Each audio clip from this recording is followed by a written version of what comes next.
6'4" with movie star eyes, reads her thoughts without surprise.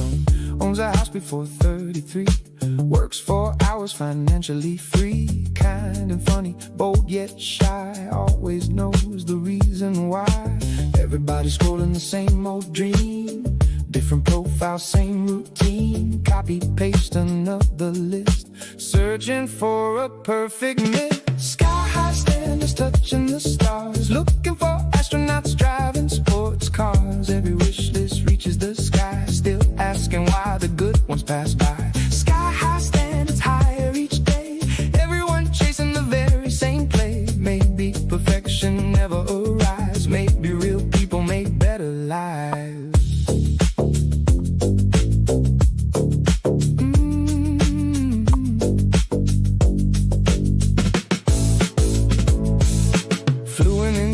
Exotic tongues rise, love poem still stays young. Master chef with millionaire pay, answers every text right away.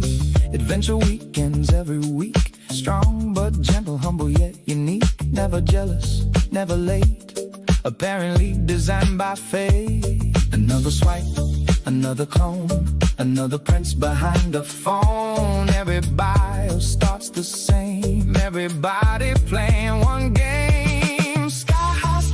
Touching the stars, looking for astronauts driving sports cars. Every wish list reaches the sky, still asking why the good ones pass by. Sky high standards higher each day, everyone chasing the very same play. Yo, big bars, what is up, my brother? What is up? How you been, my brother?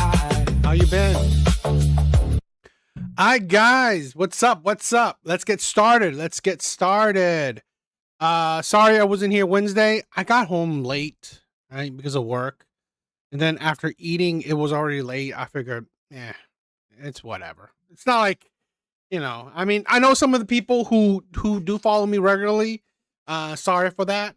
But I mean, I know it's not like I'm, it's not like I'm getting like hundreds of views. Well, look who's here. What is up, Laughing Man? I know that, you're probably the only one. You're probably the only one that notices my streams. One of the few. All right. But guys, thank you for being here. Thank you for being here, my brother. Thank you, my brother. All right, let's get started. I have some interesting videos tonight, so I think it'll be fun.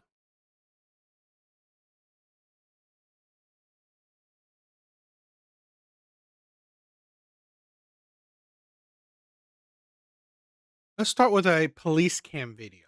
Right? I've been liking police cam videos. I think they're fun. So let's check this one out.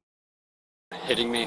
This happened a week ago, and I've been, long story short, let me just cut it all back, dude. I'm so sorry. I just woke up drained. I have a headache. Where's now. she at anyway? In the house. All my temple, dude. Megan. Okay. Busted my lip open. She woke up and found my drugs.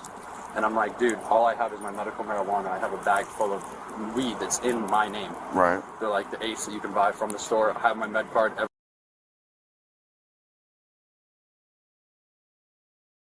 Everything is legal. Right. And she just started hitting me. Brent, what is up, my brother? A boyfriend claiming his girlfriend had attacked him during an argument over his legally licensed marijuana. But when police questioned her, she told a completely different story. Well, I've been suspecting him of doing drugs for how long? For months at this point. Okay. And I found him today while he was sleeping in his sweatshirt. Okay.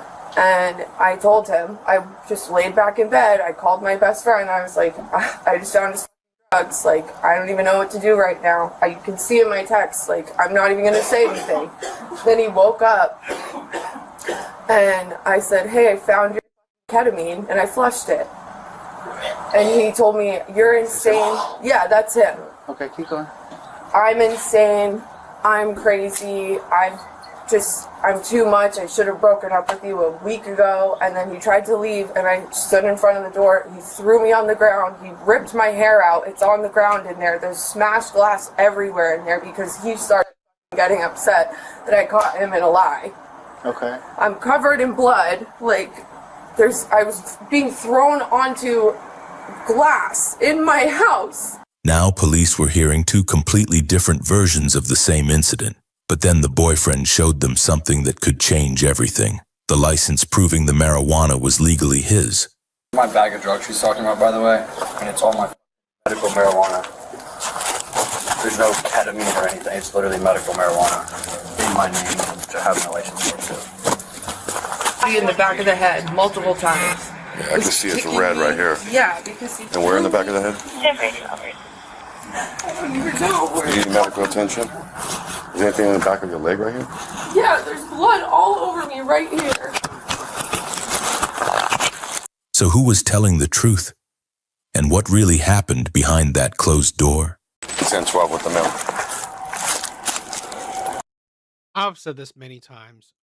The worst thing for men, it's not necessarily the worst, right? But like one of men's biggest weaknesses is women. Okay? One of men's biggest weaknesses, I mean, pretty much it's women and lust, right? Those are men's biggest weakness.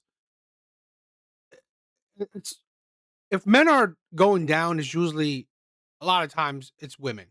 Okay. But it has something to do with women in a sense. I'm not necessarily saying it's because of their fault, but it's because men's weakness towards women. Hello. Happy 10-12 with the mail. What's going on? What's going on, bud? All right, thank you. Thanks, really. All right, thank you, man. I'm sorry. All right. How's it going, man? Good. What's going on, man? Dude, I just woke up, literally to my girlfriend hitting me. This happened a week ago, and I've been, long story short, let me just cut it all back, dude. I'm so sorry. I just woke up, I'm drained, I have a headache Where's now. she at anyway? In the house. Her All name? of my temple, dude. Megan. Okay. Busted my lip open. Like, When is that from? Just now? just all of this is just You now. go like this? What about the top? Okay, it's right there. Something's bleeding, yeah. So Yeah. I don't know where, but I think it's the top one. This one feels a little bit sore. Come here, girl. What's the arguing about exactly? She said she woke up and found my drugs. And I'm like, dude, all I have is my medical marijuana. I have a bag full of weed that's in my name. Right. They're like the ace that you can buy from the store. I have my med card. Everything is legal. Right. And she just started hitting me. That's it? The whole the green card thing, I know it does take a little while, but I mean there are ways to speed it up. You should look into it. There's ways to speed it up. Sorry. You're good. You're asking me what else I've been lying about. I agree. I mean, this is a thing where women will usually be men's downfall. Women will usually be men's downfall. Sorry. No, you're good, man. Take your time. I haven't had the water, haven't even my morning pee yet. This happened last week, the week of Halloween. She got home at like 5 a.m. all drunk doing the same exact thing. Right. All on video. She almost got me kicked out of my HOA because of it. The HOA's She lives here and you live somewhere else? Got it all on camera. I got some of it on camera today too. And as soon as I start filming, she backs up. She's like, "What are you going to tell them about your drugs? Call the cops in." Right. I'm This just is like, all happening. Why are you still dating her? dude, man? it's been the past week, bro, and I tried to get into the thinking it was like mental health. Right. But then I realized, and I have it on video too, where she's like calling her mom on my video. She's on recording, crying, he hit me. And then as soon as she hangs up, she looks at me, she's like, "Ha ha, pussy, you're going to jail." Right. Do you have your ID on Like you by chance? psycho, dude. It's in, Right. I Want to got grab it for it? you. Yeah, you can grab it. Do you guys have waters by chance, man? No, I don't. Sorry, man. Okay. I'm thirsty too. And that what? She popped your front right tire? Yeah. I don't want you to go in the unit. Well, I have. Do you have it maybe in your bag? It's in that medical marijuana bag I was telling you about. Where's that at? I don't know. She just came out here and grabbed it. Okay. Well, tell you what. Room 4. I can go. I took a pee on the side of the building. Maybe I set it over there while you're doing that. Go ahead. You go look real quick. We'll knock on this door. Is this his car? Yeah, his. He don't live here. His boyfriend, girlfriend.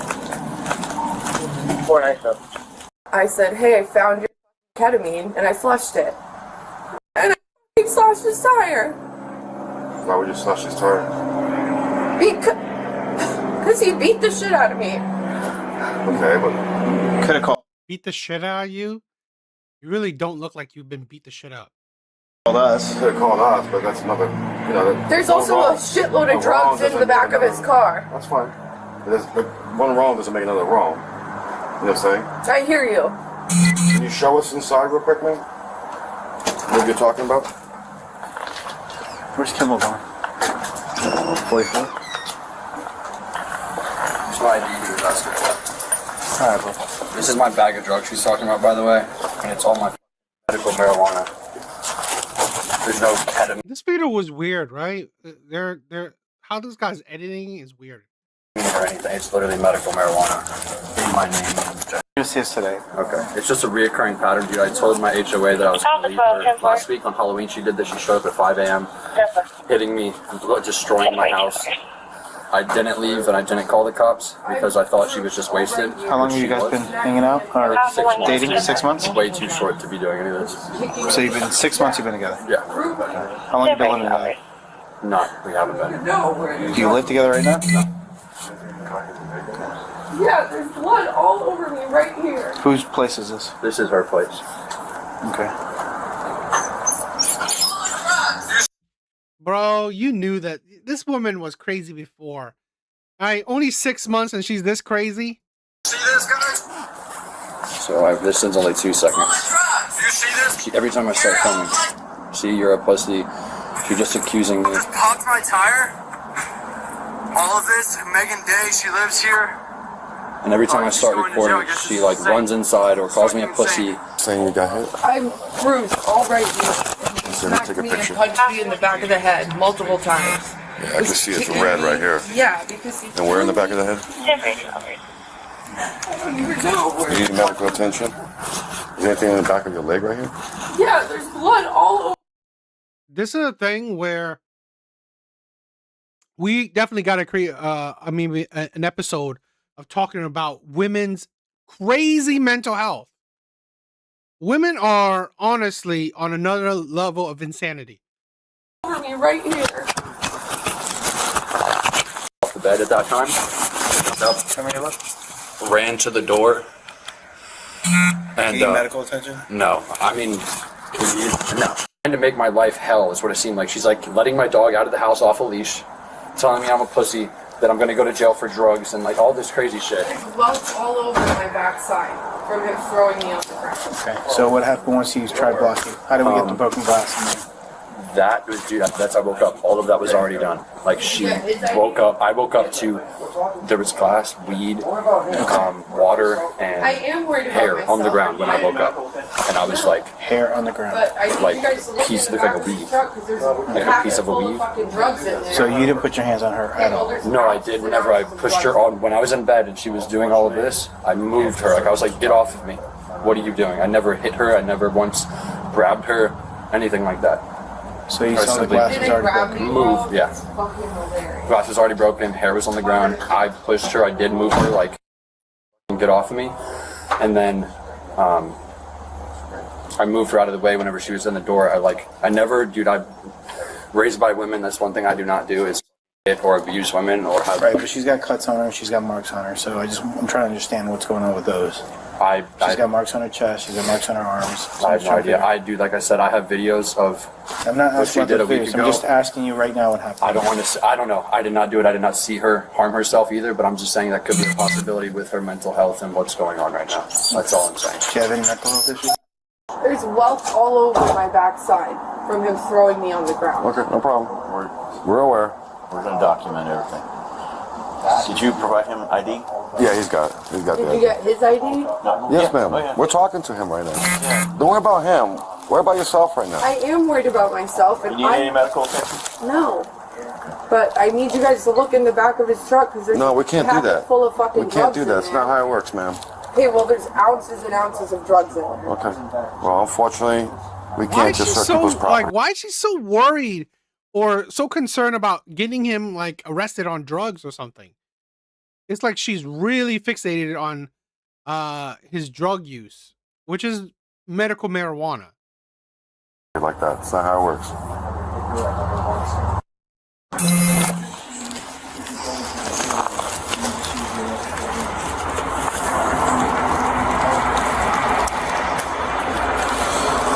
And she allegedly chased him down with a knife. I messaged your mom and your sponsor. Ma'am, can you hang out here for a minute? We need to get a statement from you, okay? Yeah. He's gonna come over and swear you in. Just get your statement, okay?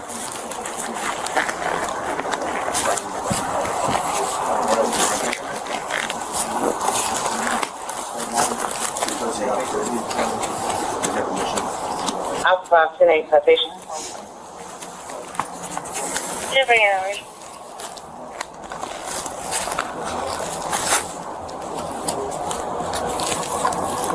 What happened when you're slamming that? Okay? Just stand right there for me. And we'll do it together. So, Can I put some clothes? listen, this is only going to take 10 seconds. Let's just do this real quick.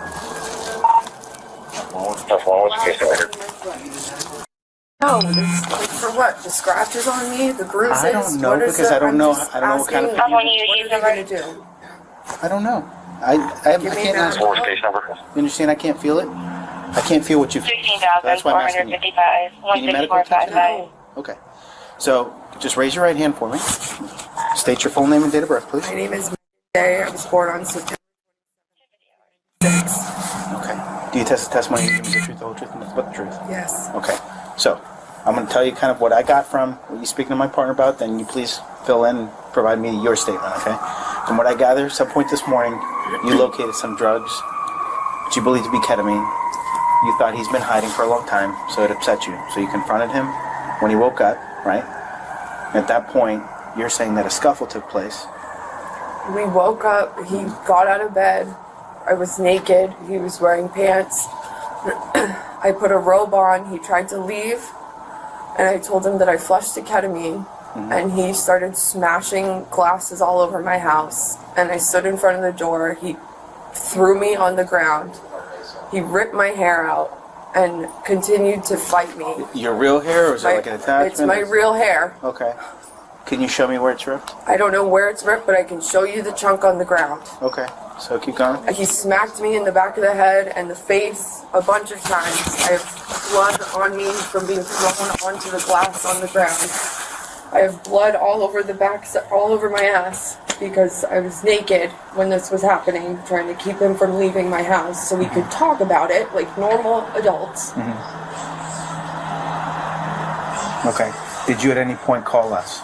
No, because I was fighting him off of me. Okay. So once you left the house, you said you came out here and... His dog ran off. Okay. And I slit his tire open. Okay. All right. Man, if like, I want to see if they're gonna prove it. But if she did all that, slit his, puncture his tires and all that shit, is like, stop getting with crazy bitches. When you said he was throwing you around, where did that happen exactly? Right in front of the store. Was that when you were trying to prevent him from leaving? Yes. He was kicking me. Like, he kicked me here. He kicked you And in that? my stomach and in my back. Kicking you now. Like, this woman is adding more and more to the story. Okay. Wherever it's appropriate, I'm just going to take photos to document everything, okay? Where you hit it all in your face. Here and here. He was smacking me all over my head. Okay. You're saying he was smacking you. Yeah. Okay. Can you pull your hands out for me? South 11, what's your 1020? Flip them over for me. Okay. And you got some minor cuts there that looks like from the glass that was broken on the ground. All right, can you just turn around for me?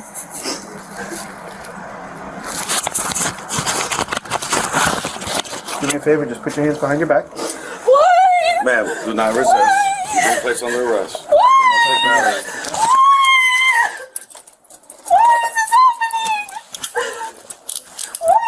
Just relax.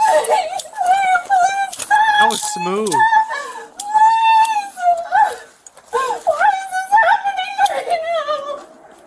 Can I please know why? You're under arrest for domestic battery. What about him? What about him? What about him? Please stop. I'm wondering why again, you would think that they would assume that, all her sob story, all her story, you think that they would go after him. So I really want to know their reasoning. Please. now? What is wrong with Thanks, you? We're gonna leave this here, man. Please stop! Please stop! Please stop! Please stop! Please stop! Princess, this does not have to be. Stop! I don't have shoes! Can we put in one of your cars? I don't have shoes. Please! No, no, no, no, no, no, no, no! No, no, no, no, no, no! Please stop! Please stop! My best friend is on her way! Please, please, wait! Please, please, please, please, wait! We'll call her. We'll let you call her. I had a chick accuse me of throwing a beer bottle at her in a crowded bar while I was drinking cans of beer. Pure BS. False accusation. No, no, no, my Man, stop dog, my screaming. dog, my dog. We'll make sure that your dog is fine. No, you won't. Yes, we will. Can you love We're not me? gonna leave with your dog just What are you unattended. gonna do with him? Where's your phone so we can call your friend, I man? don't have it. Why is this Ma'am, happening? where is your friend? Why is this happening? Because you guys had a domestic battery. You chased him with a knife. I did not chase him with a knife. I have a video of it. Okay. I have a ring camera. Where's your phone so we can call your friend? I don't know. You know where your phone is? It's in my house. Where? Right by the front I door? don't know. I don't. All right, we're gonna grab your keys and your phone, You don't okay? know where Hang it tight. He wants to charge her with the vandalism. So you do want to press charges for the vandalism? Okay. And I gave him a pamphlet. Wait, was it that he called? Was it that he called the police? Because that can shake things up, right? Because this is the thing, my brothers, okay? Be the first to call the police. Be the first, because when she's gonna call, it helps their. I think it's like the person who calls it helps their case. He signed Give me 1 second. exemption and mark. Beautiful. Thank you, Mom. Just gonna get the 15 on the car real quick.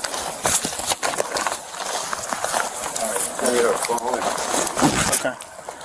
And we need to. What's that? You want me to show you? Well, hold on. The purse is right here. Thanks, sweetie.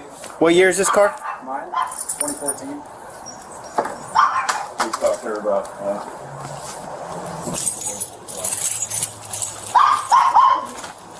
Thanks, sweetie. Hold on, Bubba. This is her phone, obviously. Yeah. These are the keys. Yep. That's the key. Don't lock the top deadbolt. Okay. I won't be able to get it. I'm following, sir. My keys go. I think my What do you mean? Your key to what? I don't know. I just. You got your car key right on you, right there. Oh, fuck, there should be. No. Let me make sure it's over. What should I do about the phone? All right, good. Should I call her to do it? You can if you want it. Where's her mom live? Delray, I think. I have no idea. Her mom disowned her too because of acts like this. All right, hold on.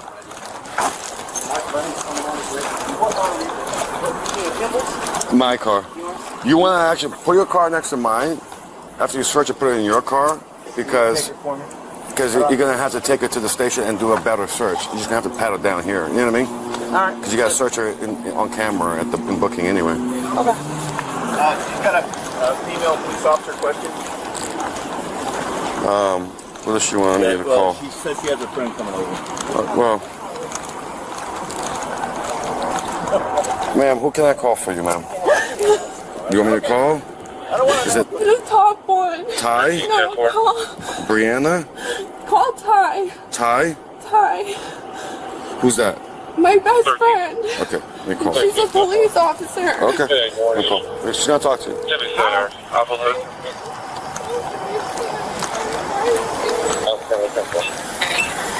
Hi, this is the Boynton Beach Police Department. How are you? Good, how are you? Good. So your friend's being arrested for domestic battery. So I have her house key and her phone, obviously. We're still here. She had mentioned that you were possibly on your way here. And she obviously has a dog. Yeah, I'll take her dog. And then you're saying, okay, because I don't know, is he being arrested too? No. No, he's She has like blood on her and stuff, doesn't she? No, not really, not at all. She's got like one little drop of blood on her foot, top of her foot, which could be from the broken glass in the house. You know what I mean? But he's got a busted lip, and calls came out with her chasing him down with a knife. His tires are slashed on his car, so you know, it's a mess, unfortunately. How far away are you? You think? I'm on Federal Castle. That's probably why I couldn't see it. They didn't show his face. So he probably, he probably had a more visible injury. So she was the one who's arrested, since he has a more visible injury, and she, busted his tires with a knife. So. Oh, okay. All right. Well, I'll wait for you here. I have the key to her house on her phone, so we'll just wait for you. Okay. Okay. Just can you let her know that I'll take care of her dog? Yeah, that's fine. No, I'll let you talk to her. Yeah. Okay. I'll wait for you. Okay. Bye. Who's that? Her friend's gonna come right now. She's almost here. 1037? Maybe. But she's almost here, so that way she can take her dog, your house. You want me to back up now? Your friend will be here in like less than 2 minutes. We're gonna wait for her. Okay. Can you call Brianna? She's on her way. That's what I just spoke to, right? Ty? I didn't call Ty. I called Brianna, and she's pulling up. Well, Brianna was the person you told me to call, man. I told you to call Ty. What is happening right now? I'm not gonna call everybody. Phone, ID, and house key. I'm gonna back up. This is the key to her house, so I locked it. But we'll let the friend take the dog, say her goodbyes. The friend's like, oh, she's allegedly covered in blood. I said, no, not at all. She got one little drop of blood on top of her foot, which could be from all the marks stepping. on her are consistent with him trying to leave, and she's told me she blocked his way. Right. And the calls came out with her chasing down with a knife, and she was preventing him from leaving 2 different ways, inside the house and with the car, and slashing he his called, tires. and she never called. And he's got a split lip. Yeah. So, I mean, it is what it is. I don't like... See, that's the thing. So that's why they are judging that, she's the aggressor. Okay, she even admitted that she blocked his way out. She blocked him from going out. She, slashed his tires. He has a busted lip, and it doesn't sound like he called, but someone else called. I guess maybe, but someone called that she was chasing him with a knife. So that's why she's the one who's arrested, and he's not. To do mutual combat unless it's absolutely clear. No, absolutely. Like, if I'm even finding a primary aggressor, I want to. That's why I needed your opinion, because I don't know what she was like when you guys... Well, I was waiting to see if she was going to allow you to swear her in and do all that, because it sounded like, she didn't want to. Well, she wasn't going to. Please tell me. I do believe something happened inside, but what I can tell is that he's got a lot of defensive wounds. All right? The marks on your arms are consistent with you trying to block him, get the way out, and he can put his hands on you, trying to get out and try to stop him. Kilo Victor Charlie, Kilo 05. JVC K05. Shipping back to Black misdemeanors. Okay? Have you ever been arrested before? Dude, I know, I did it. I did the same thing. It happens to everybody. Yeah. So, I have... Can I go near it? You can talk to her right here. Okay. Yeah, we'll close the door. Okay, so I called my dad because this happened to me. And the guy... You don't want it on your phone? How you going to communicate? Well, wait, yeah, but you're going to need it when you get out. When you get out. Who you going to call? And you know mine too? But when you get out, they don't want to take it. That's fine. Yeah. Do you want... You got to write down numbers. To take your keys with you? Or do you want the keys to go with you, or you want your keys to go with her? Well, I need the house key. Give her my key. I only locked the bottom because I was told the top. Mom. Hi. That's what you get for being a crazy bitch. Yeah, so I'm gonna... Yo, Omni, what is up, my brother? What is up? Right, you want to go over here so we can transport her? We got a transporter. Okay, yeah, I'm gonna... Omni, you should put your channel in the chat. People you gotta check out his channel. Really a good old school videos. They're taking her now, but I'll talk to you for a little bit, okay? Because I have a lawyer. Yes.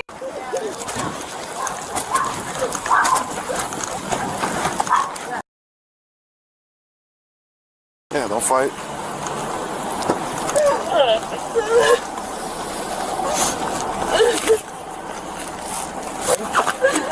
Ready, Freddy? No. For what? The cuts. There's no cuts. Where did you see a cut? I'm just saying. I didn't see a cut. I didn't even see it. I'm not gonna say anything. No, it's not. I don't see it. I just don't know how it is up there. I don't. I think you cover her with a Band-Aid, give her a Band-Aid or something like that. I didn't see a cut on her, dude. It's like a little splatter of blood from the floor somewhere. Yeah. Which is, that's what happens when you're walking on glass. We didn't do anything. You walk on glass. That's what Yeah, happens. I mean, it's ridiculous. Right. He didn't throw you around. No, he didn't. Dude, if she got thrown around, she would have glass stuck to her. Yeah. There'll be little cuts on her leg. Yeah. Everything she said did not add up. I kind of like that. That's good in police investigation right there. So this is the thing, my brothers. I've said this before. Don't get with crazy chicks. It's just not worth it. It's just not worth it. It's not. I've said this so many times. Women and lust are men's biggest weakness. Biggest weakness. Okay? When women are your weakness, when lust is your weakness, you're always going to fail. Always. So, you got to watch out. So, take care of yourselves, my brothers.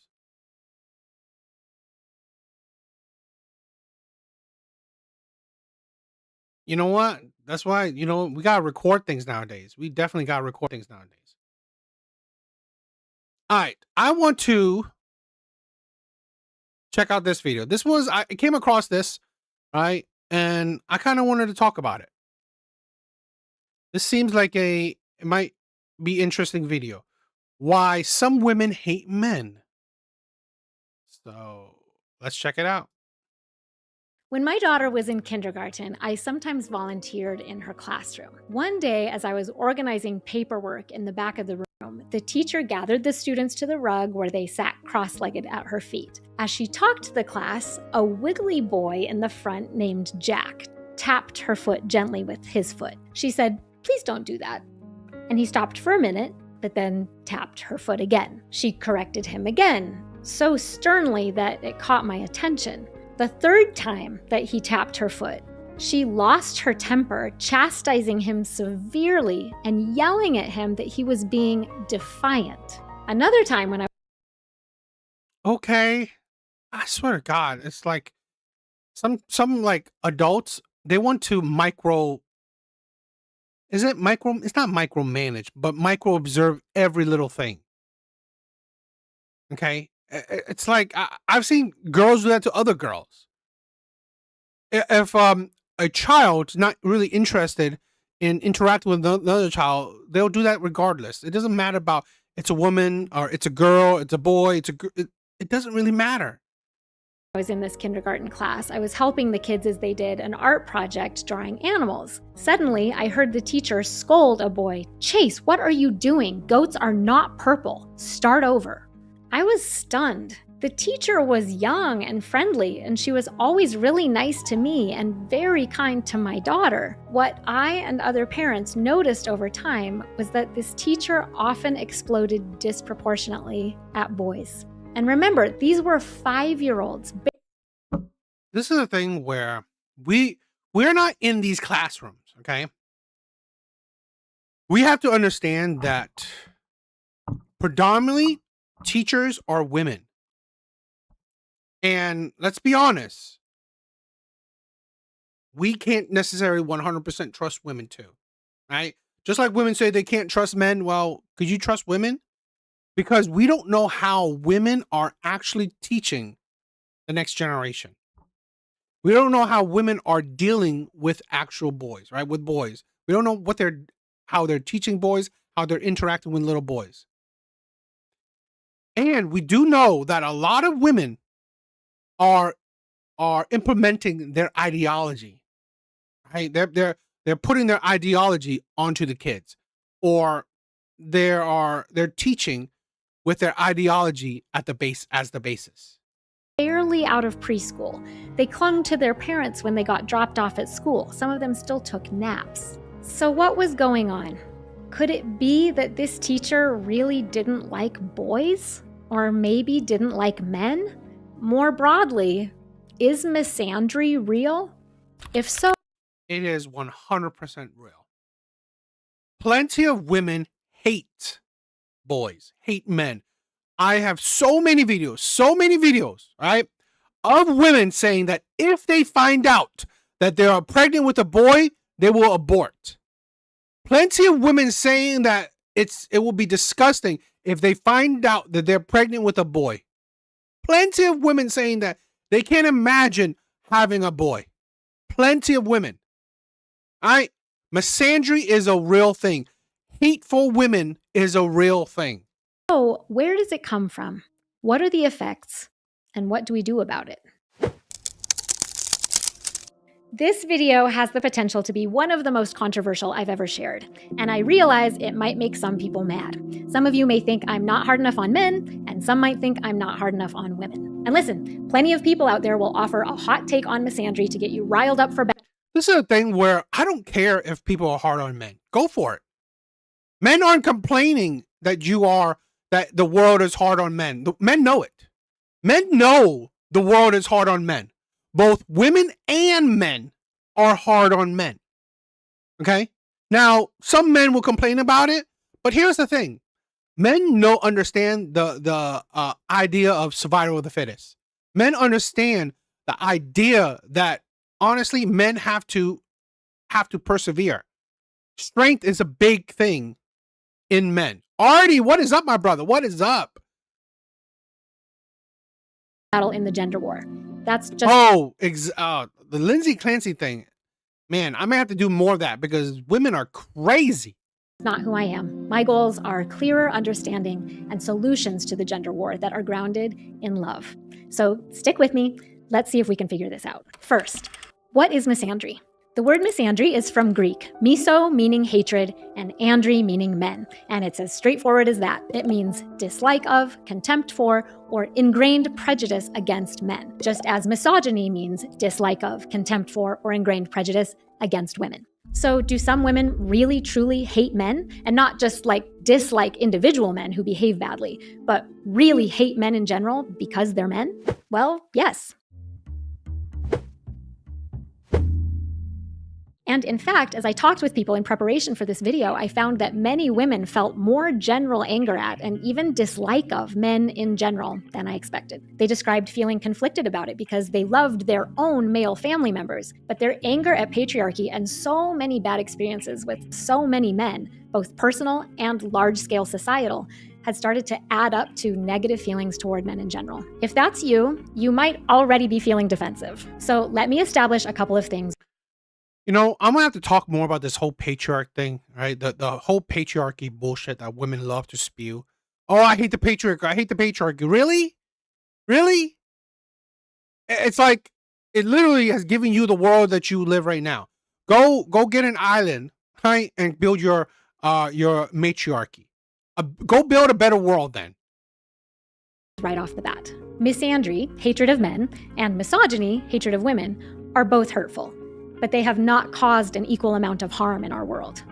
The impact is not even comparable. On an individual, physical level, the simple size and strength difference between a typical male and typical female makes for a grossly uneven fight. In general, a man can do far more damage to a woman than a woman can do to a man. Add to that patriarchal entitlement, where a man becomes furious if he's not. That doesn't mean a whole lot. Okay, to say that, yes, men can do a whole lot because of strength to women than women can do to men. But that doesn't necessarily back up misogyny, right? The hate of women. And that doesn't necessarily prove that. And I've always liked to talk about this, okay? Because women love to sprout this. Majority of violence is committed by men. Okay. But it's not the same thing as majority of men commit violence. When you look at the raw numbers, it is almost, in America, it's less than 1% of men commit violent crimes. In general, right? This is not like violent crimes against women. No. It's just violent crimes in general. Less than 1% of men commit violent crimes in general. And this is not saying violent crimes against women or men. It's just both, okay? So, even though, correct, men have strength, but it doesn't mean that majority of men are using that strength against women. Okay? This is the asinine logic.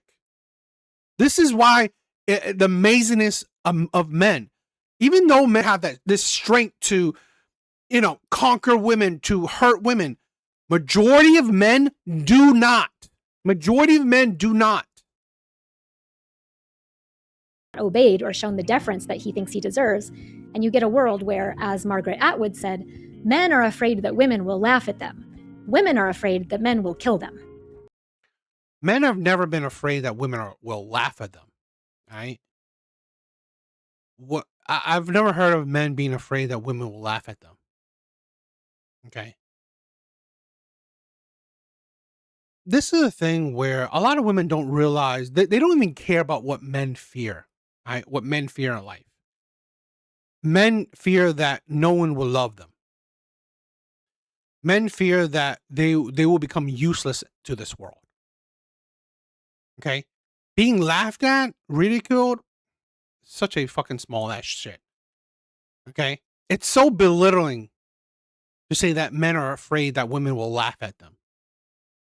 And it is so, in my opinion, absolutely kind of disgusting to say that women fear that men will kill women. You look at the numbers, right? You look at the numbers, all right? Today, all right? Today, all right? Self-inflicted accidents occur more than homicides against women. So women accidentally delete themselves at a higher rate than homicide numbers. And yet you fear men will kill you. Skull, what is up, my brother? What is up? Can't stay, but supporting the machine. Love it, my brother. Thank you. Thank you for the support.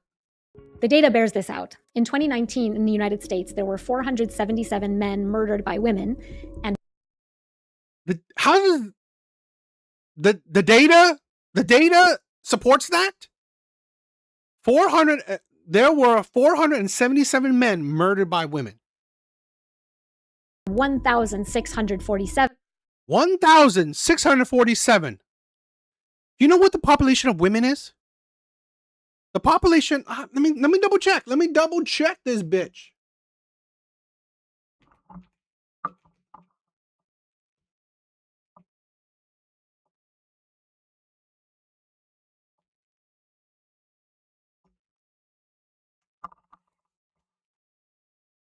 Because I think the population of men is about 160 million. I think there's a little bit more women than men. I'm guessing about maybe 170 million women. 170 million women.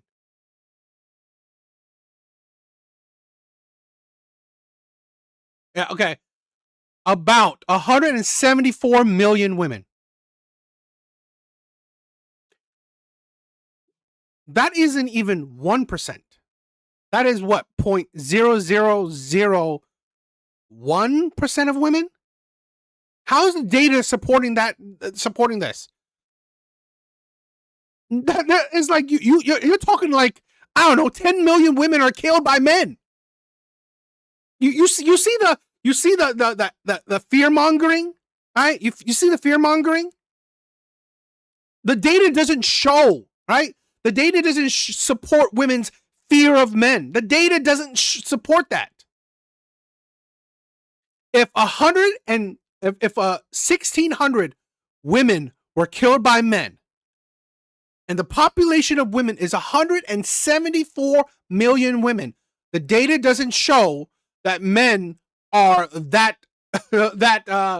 scary to women. Let me see.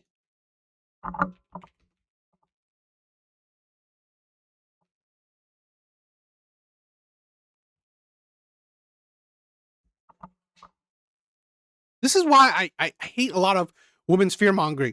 Her stats prove what? Prove what? It doesn't prove much. Okay, look at this, right? In the United States, roughly 65 65,000, and that's the lower end, right? Women die from accidents. 65,000. You know what that shows me? Women should be more scared of themselves than scared of men. You see this? Do you see this fear mongering? Women should be more scared of themselves than fearful of men. It is like what, 10, 20 times, 20, 30 times like more likely you die from your own hands than you die from the hands of a man? And women murdered by men. And the large-scale societal impact of misandry versus misogyny is also vastly different. Some women do cause real harm to men, but in relatively small numbers. So in this small numbers, divorce cases. Let's talk about divorce cases.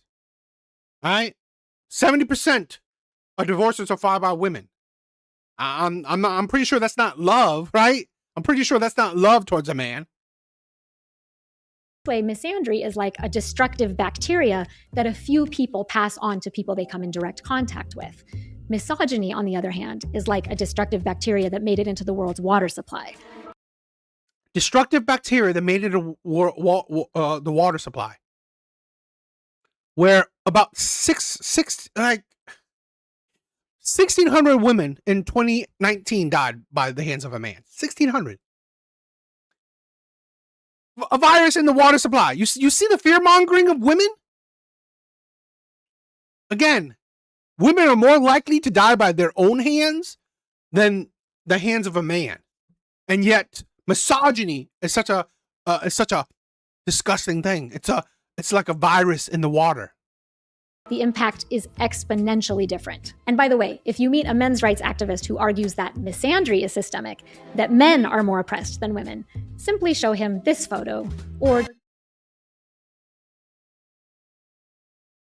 show him the photo of leaders of our world, leaders of America.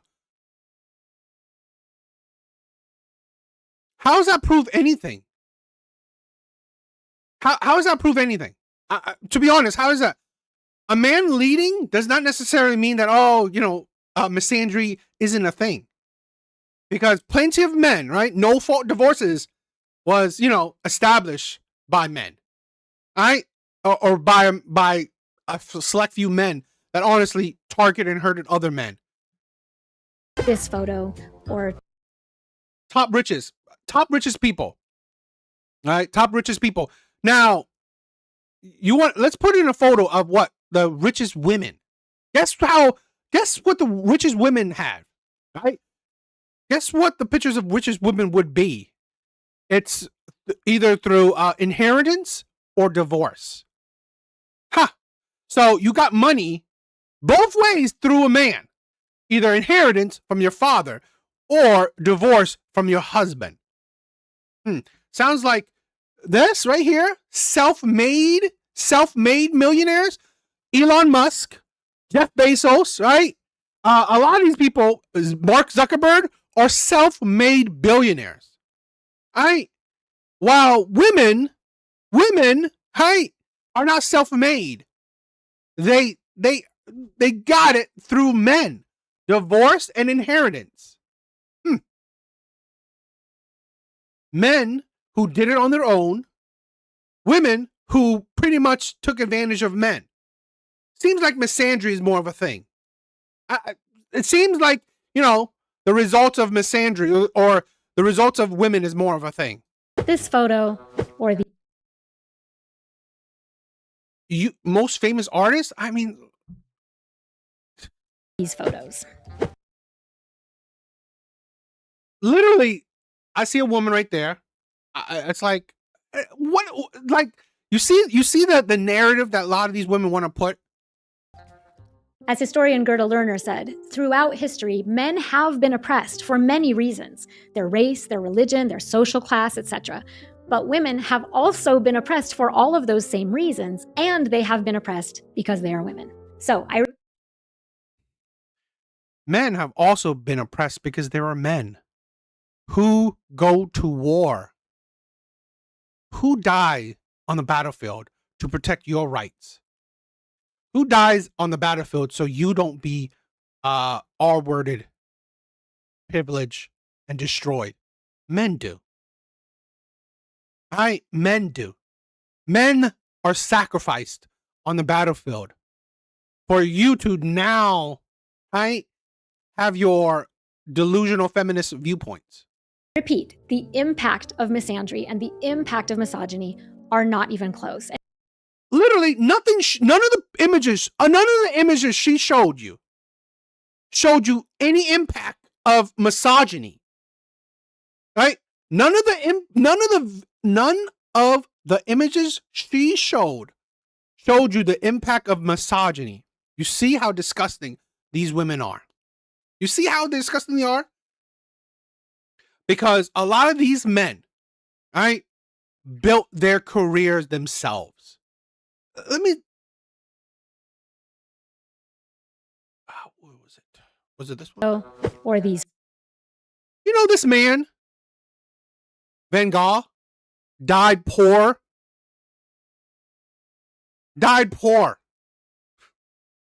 So really, a lot of artists died destitute.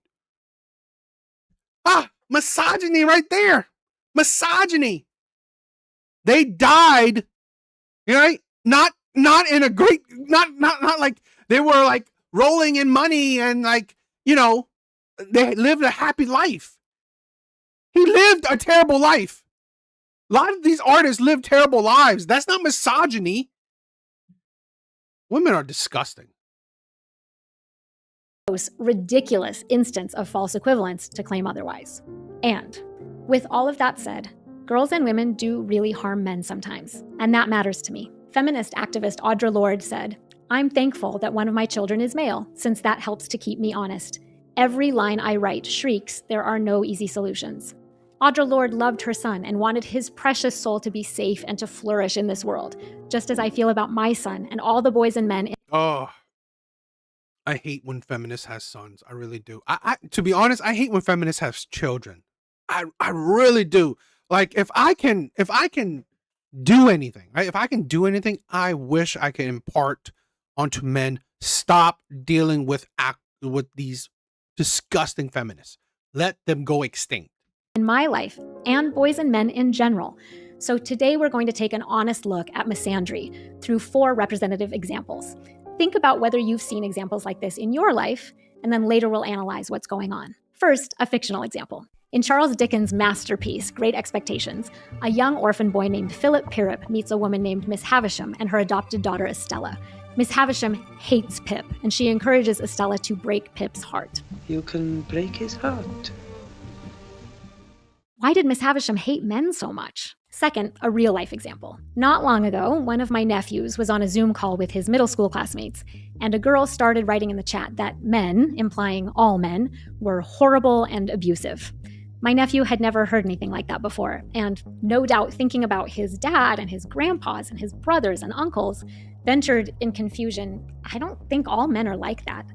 The girl wrote back profanities and "you should kill yourself." She literally wrote that. I saw screenshots of the whole conversation. Thank goodness my nephew told his parents about it and they helped him process what had happened. But what if he hadn't told them? What if that experience had gone deep into his heart and it is literally thanks to women like this, right? Her the first like 5 minutes of her video that produced little girls like that. It is narratives like her that she was doing for 5 minutes, right? Building this narrative, right? At the first 5 minutes of this video that produce little girls like that. festered there. And then what if another girl at school bullied him the following year, which did happen, by the way. And then what if he fell in with some boys at school who introduced him to the manosphere? Here's a less dramatic, but extremely common example. I can think of multiple women I know who are chronically curt and critical of their husbands. Their husbands aren't perfect. Now, I want to say this, right? On this side of the manosphere, I do not promote hating women. I don't. I will never promote anyone to hate a woman. You know what I do? I've said this plenty of times before. Hold people accountable for the things they say and do. I will go on the record, will say that I will never tell anyone to hate on women. Right? You did nothing. Why would I hate you? Right? Why would I insult you, ridicule you, and put you down? You done nothing. But you know what I do? Is hold people accountable for the things they say and the things they do. I don't give a shit if you're a woman. I don't care if you're a man. So that's the thing. Here on this, right, little speck of the internet, I do not promote men or anyone hating on women, hating on anyone. I have never, in my personal opinion, never promote hate towards anybody. I don't give a shit if you're a woman, man, black, white. I don't care. I don't care, because this is not this channel. This is not this channel. I don't promote you hating people. But what I do promote is you holding people accountable for the shit they spew. Okay? If what they're saying doesn't make sense, isn't logical, doesn't sound right, test it.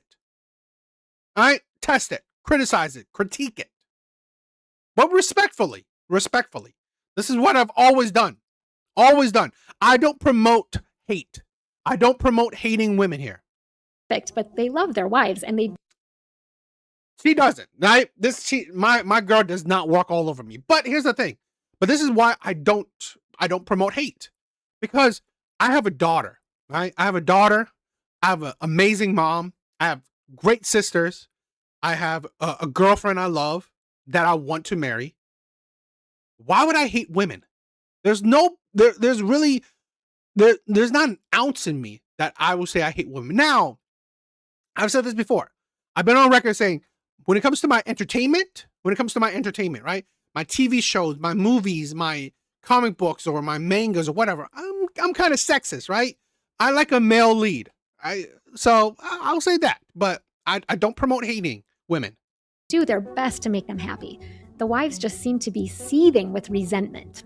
In fact, this type of grumpy, critical wife is a trope in a lot of... And yes, you hold people accountable, right? You hold people accountable. Doesn't mean you hate them. I've said this many times. I don't hate women. I don't hate anyone. I hold accountable.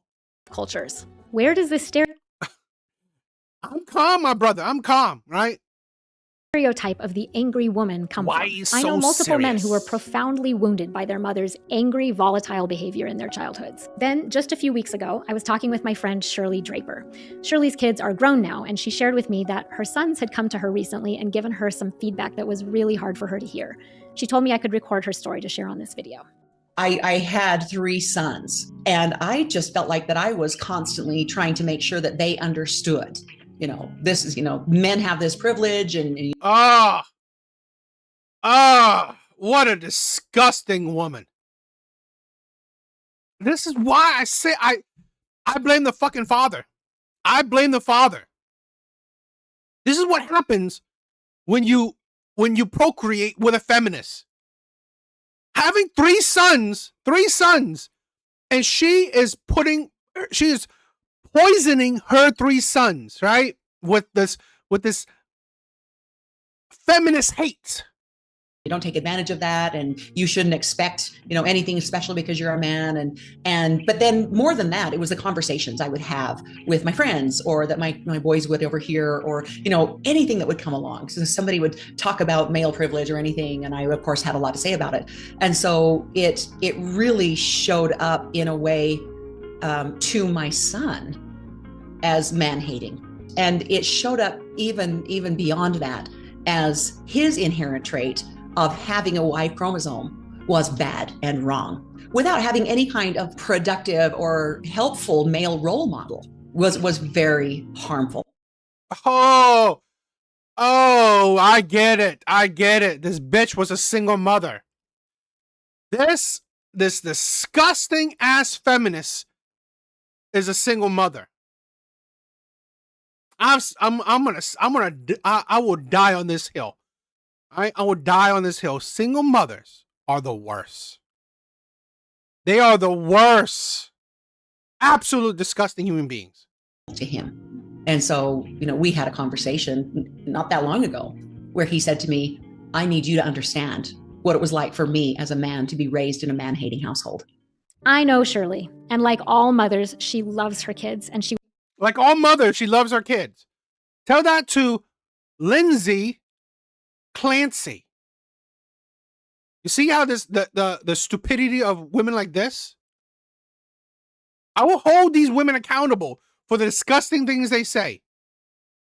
All mothers love their... Let's play that back. Would do hating household. I know Shirley, and like all mothers, she loves her kids. All mothers? All mothers love their kids. You see how disgusting the disgusting propaganda this woman spews. She seems like she's trying to be on men's side or some bullshit like that. Probably not, right? We'll see how this video goes, but she doesn't seem like she don't give a shit about men. But to say the propaganda she's spewing, all mothers love their kids. I give you one case. Lindsay Clancy, who strangled 3 of her kids. Strangled, right? Or I think it was like with a rubber band or whatever, right? 3 of her kids, one at a time. One at a time, right? One kid, delete.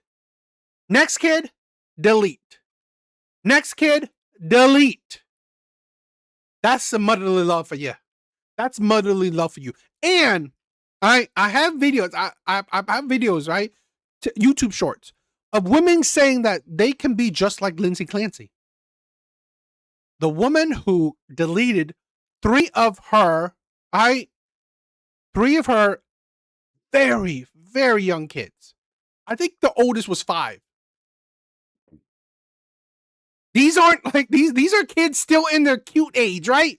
Cute age. And yet this mother deleted 3 of her kids. Stop. Listen, like never trust the BS women say. I'm sorry. And she would do absolutely anything for them. She literally left her fundamentalist polygamous community to save them. And she was absolutely...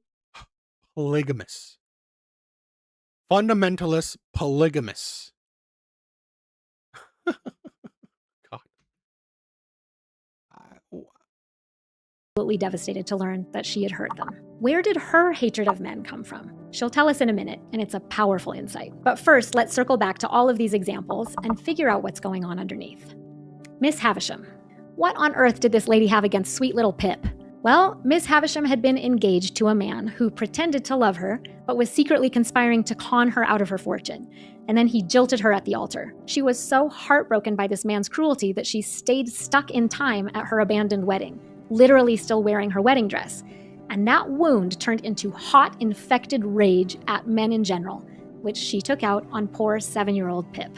Have you ever known a woman to carry past masculine wounds into her relationships with other men? Next, the middle school girl who told my nephew to end his life. I don't know that girl, but it seems to me that either she had seen men do some really terrible things, or she had been hearing women express a lot of vitriol toward men, maybe in person, maybe online, maybe both. Have you ever known a woman to absorb collective cultural rage and then direct that rage at an undeserving target? Next, the bitter, critical wife. First of all, let's just say that the shrew trope perpetuates unfair, derogatory stereotypes about women. In patriarchal society, men have historically grown unfair, derogatory narrative against women. And yet this supposedly educated bitch didn't have a problem with creating the fear-mongering narrative at the very beginning towards men. You see the hypocrisy of women? She had no problem creating the fear-mongering narrative against men at the beginning of her video. Hi, showing the unfairness of the world. Hi, thanks to men, showing how dangerous men are. Yeah. up expecting women to obey and comply.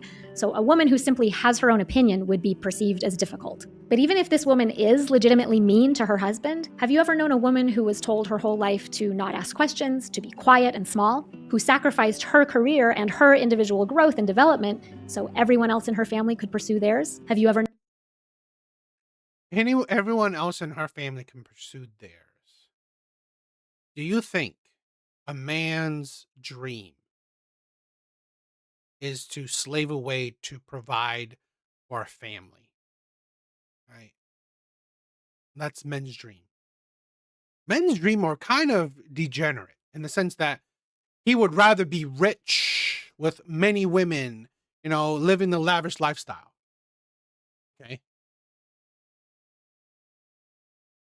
That's a lot of men would just rather be, nomads or, be forever bachelors, wealthy forever bachelors. No, he sacrificed, okay? He sacrificed things to provide for you, the wife, and the kids. This is, you see our narrative, right? This is why I've said this.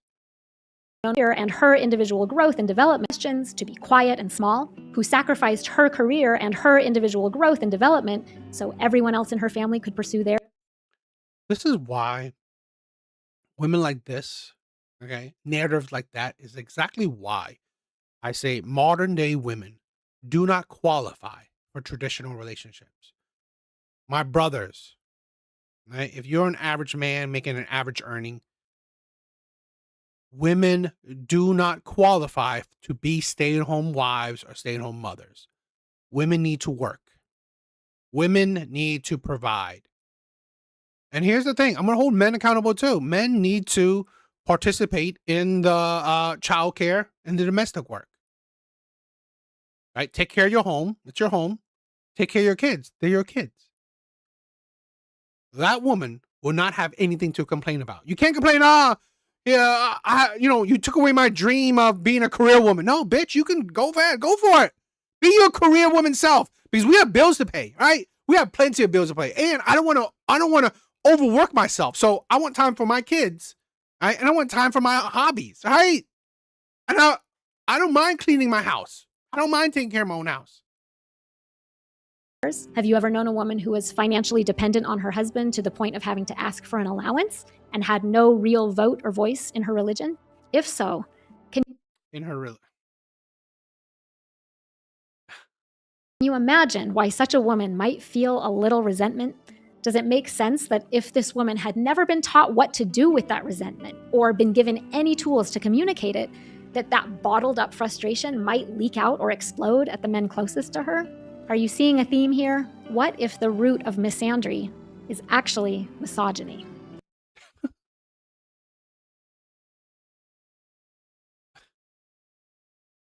So, something that affects men, it goes back to it's because of men. You see the women, the shit women do. You see the shit women do.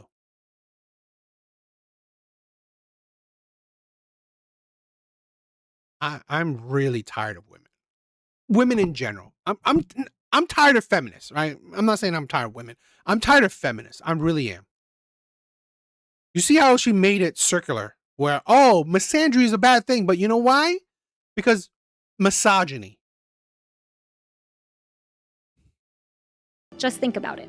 Misogyny is about controlling, hurting, and oppressing women. Misandry is about trying to protect against misogyny. Oh, this stupid ass. Misandry is trying to protect against misogyny. Men that don't hate you, right? Men that aren't controlling you, hurting you, oppressing you, yet you are hating men to protect against something that men aren't doing. I literally, right, disproved the numbers she gave at the very beginning. Right? She said in 2019, 1,600 women were killed by men. Right? 1,600 women were killed by men in 2019. In a population of 100 and 174 million women. Where's the misogyny in that?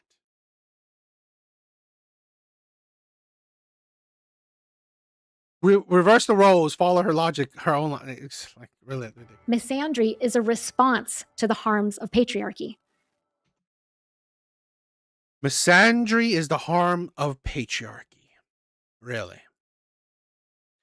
This is a thing where women put so much emphasis on the patriarchy. It is disgusting. Right?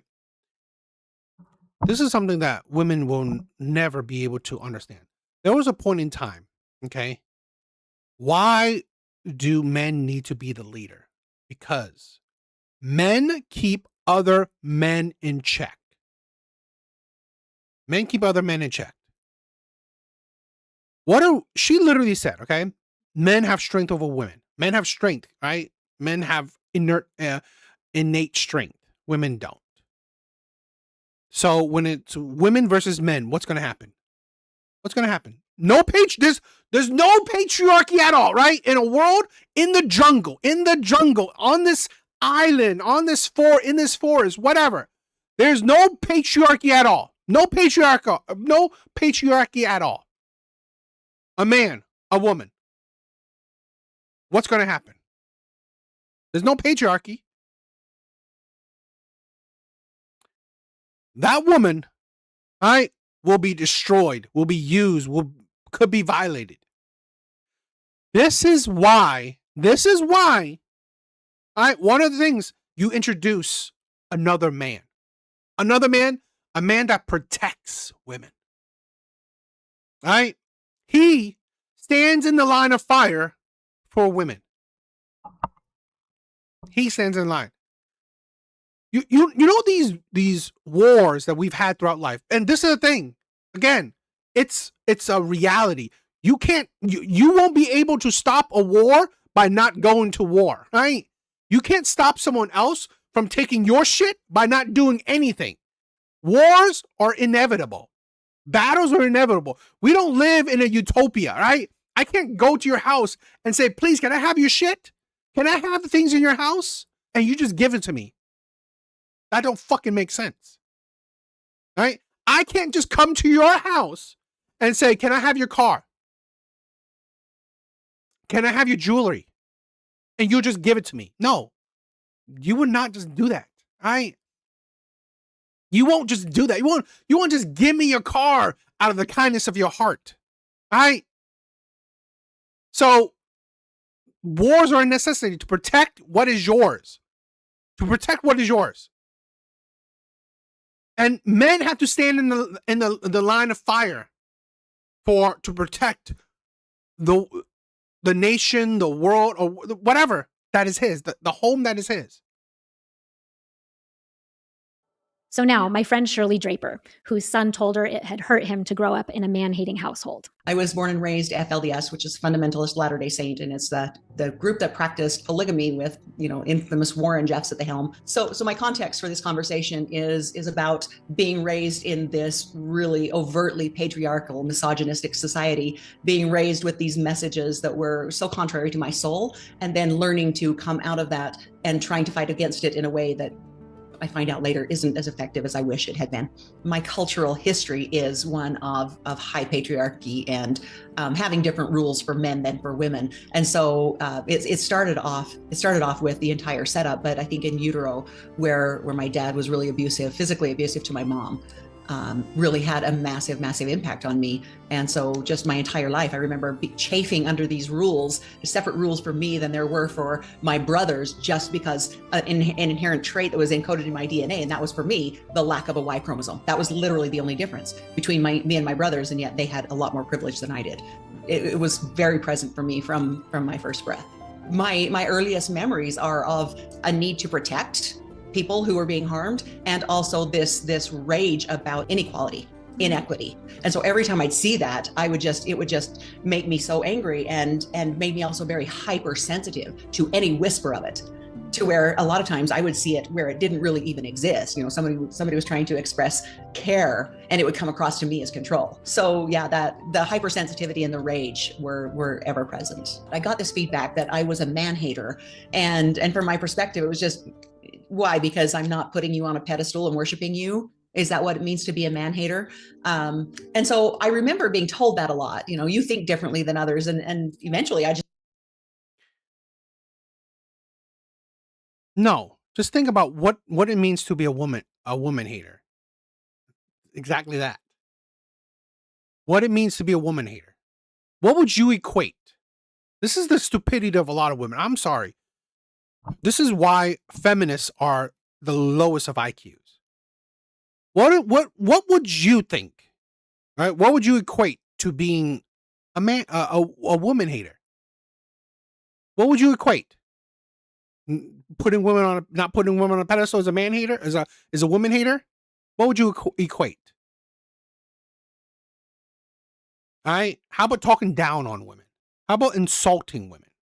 Is that not, would you not say that's women hating?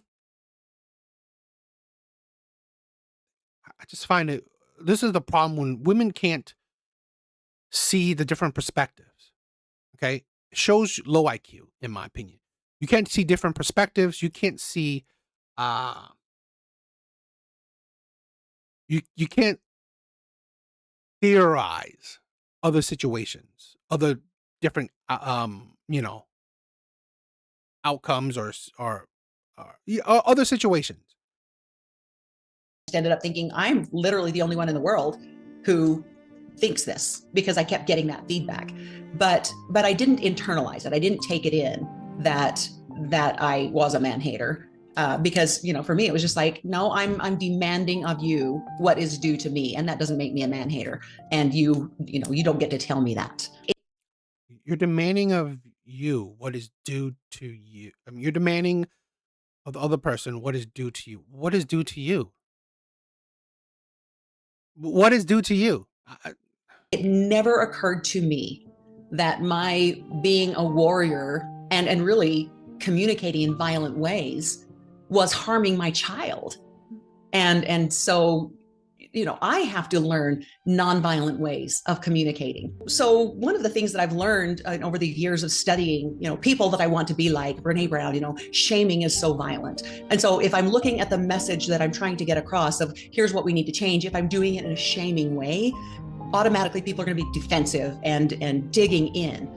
And, you know, and I think because we do that so much as a society, we create extremism. We create, you know, right now we've got a lot of young men that are really leaning into patriarchy and male dominance. And I think it's probably a reaction to their feeling shameful about who they were and their, you know, ascribed traits, inherent traits that they were born with.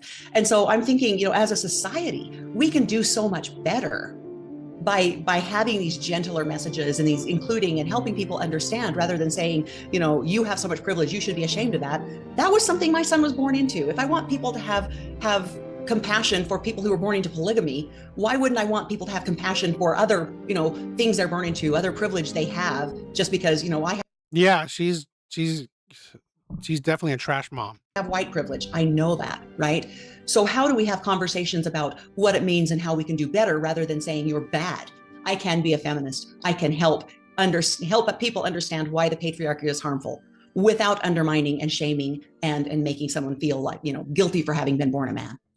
I'm so grateful to Shirley for sharing her story. And one quick note, after we recorded this conversation, Shirley told me that she hoped she made it clear that she was not saying that women need to do men's emotional work for them. Women take on that burden far too often. So I do want to emphasize.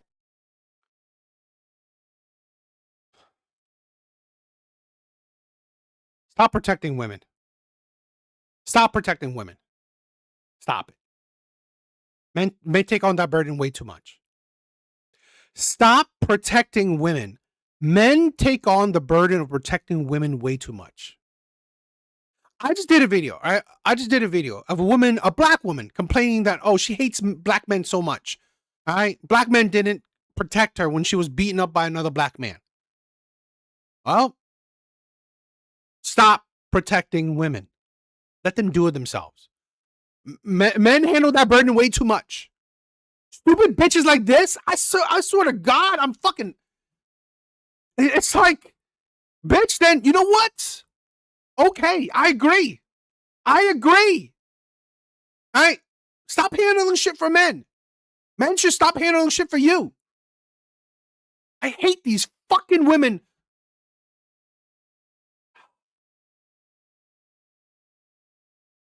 I'm sorry. I'm getting emotional. I'm getting emotional because women, feminists like this are disgusting, in my opinion. They're disgusting. I don't know if this is a prank video or not. Literally, I thought she was here to dissect women's hate, right, for men. But it seems like at the end of the day, she's just blaming men still, right? She's literally, right, women hating men, it's men's fault. Right? That's it. That's what she's doing. You see this the world men live in? No one cares about men. Neither men nor women. And when women try to dissect men's issues, they make it about them fucking selves. When women talk about men's issue, they make it about themselves. That Shirley was speaking specifically as a mother to a son, and that's a unique relationship. I wanted to feature that mother-son relationship, though, because Shirley isn't the only mother who has shared a story like that with me. Multiple grief-stricken mothers have reached out to me saying that their unhealed patriarchal wounds have done profound harm to the boys and men in their lives. In my opinion, we as individuals and as a society have to care about that. We have to care about our sons and husbands and fathers and brothers and nephews. And when we chase down that misandry to its source, to its root, over and over again, we see that at the root is a giant unhealed wound in women caused by misogyny. So what do? How do we heal?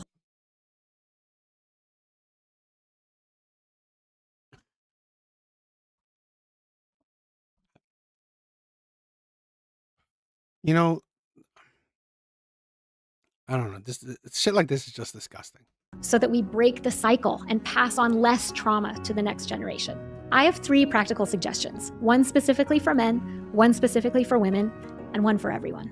First, an invitation for men. One quote I love is from the late Buddhist monk Thich Nhat Hanh, who said, "When another person makes you suffer, it is because they suffer deeply within themselves, and their suffering is spilling over."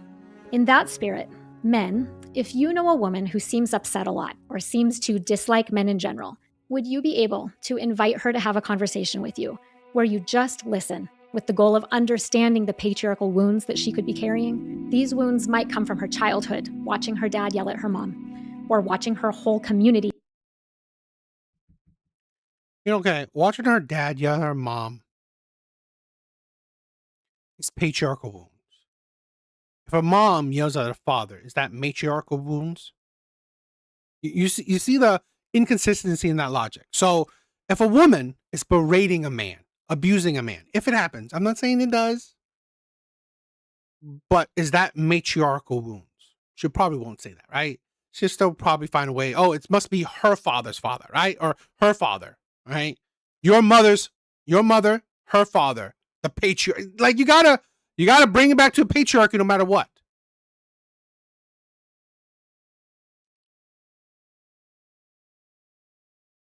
This is a thing where I say this. At the end of the day, these women, in my opinion, I said it shows you more and more. They need to be alone. They just need to be alone. Yeah, don't touch our male philosophers. Ignore and infantilize women. Her patriarchal wounds might be a few giant ones or 1 million less obvious ones, or both. And she might not have ever had the words to express her pain before. That might be why it has been leaking out sideways, manifesting itself in anger at you. Would you be able to just sit with her and try to understand? Maybe even more challenging, would you be able to accept responsibility for the patriarchal pain you may have caused, even if you did your best, even if the bad actions of other men are not your fault, which they're not, even if you have your own wounds? Would you be able to address those wounds at a different time and just sit with this woman and be a caring witness? So in a video of misogyny, or misandry, let's focus on the woman. witness to her experience? Would you be willing to do this multiple times? Would you be able to tell her that she can take as long as she needs, that you're there for her while she does this Herculean work of stopping an intergenerational cycle of pain so that it doesn't get passed on to the next generation? Or, you know what? You know how it doesn't get passed on to the next generation? She should not have kids. She hates, this is the thing where I find these really disgusting, right? A lot of these women hate men so much, they still have fucking sex with men, still reproduce with men. How about sterilize yourself? Get a hysterectomy.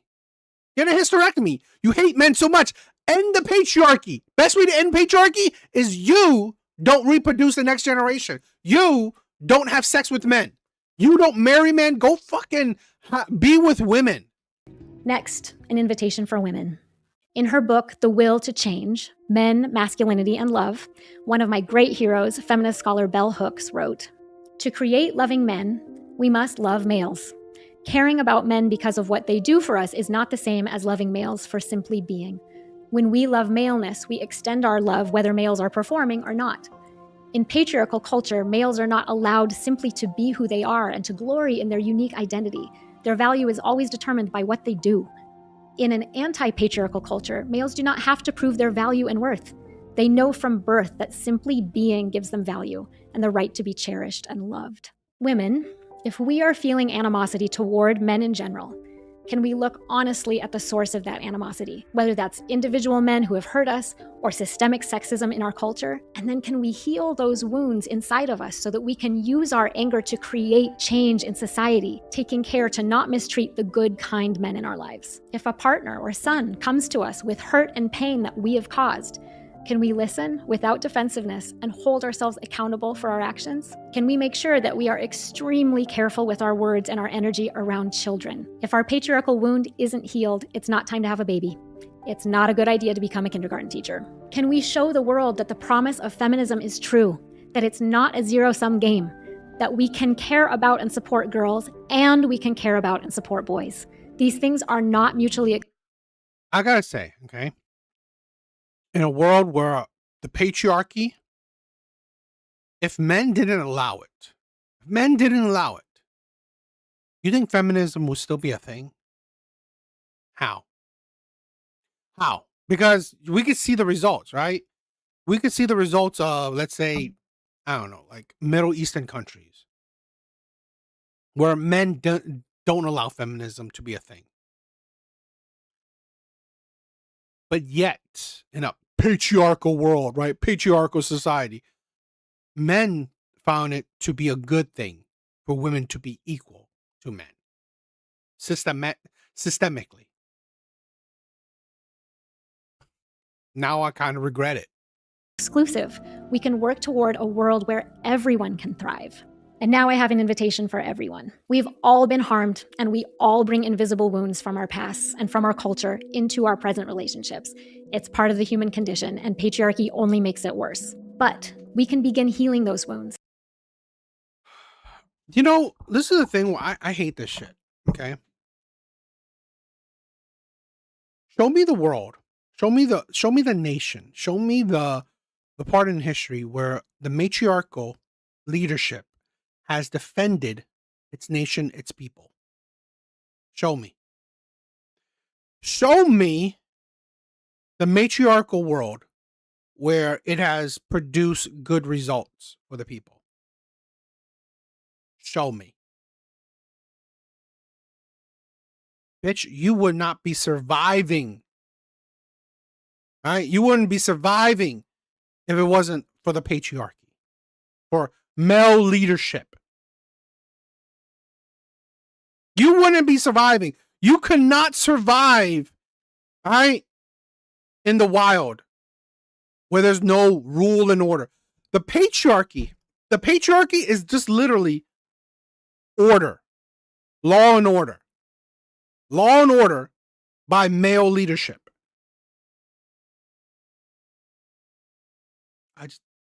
I find women like this absolutely disgusting. We can do this through patient and compassionate conversation with loved ones, through therapy, through men's circles or women's circles. There are all kinds of modalities that can help. And I highly recommend this book called Gender Equity and Reconciliation: 30 Years of Healing the Most Ancient Wound in the Human Family. But at the end of the day, no amount of books or validation from others, certainly no amount of sex or being doted on or obeyed or hustling for others' approval can heal our wounds. But we can heal our wounds. And in my experience, the thing that heals wounds and replaces the corrosive force of hatred, whether it be misogyny or misandry or racism or any other kind of hatred, is the power of love. As Dr. Martin Luther King said, darkness cannot drive out darkness. Only light can do that. Hate cannot drive out hate. Only love can do that.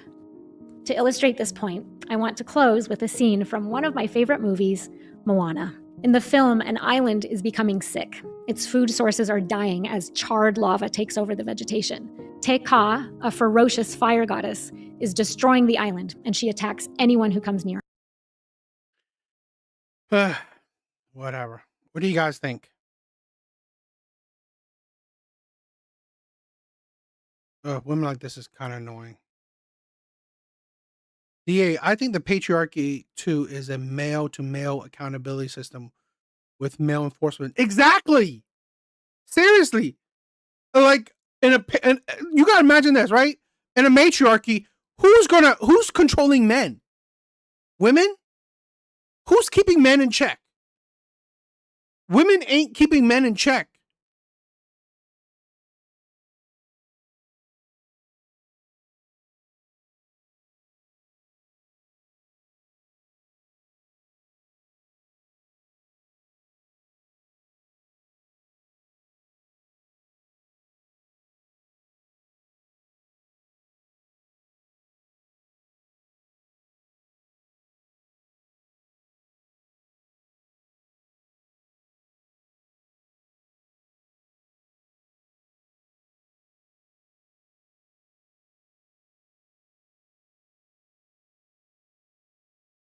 Pandaverse.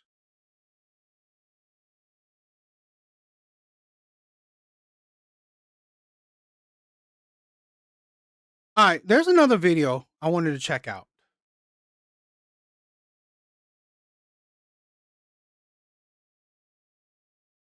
Definitely low IQ. Definitely. Because in today's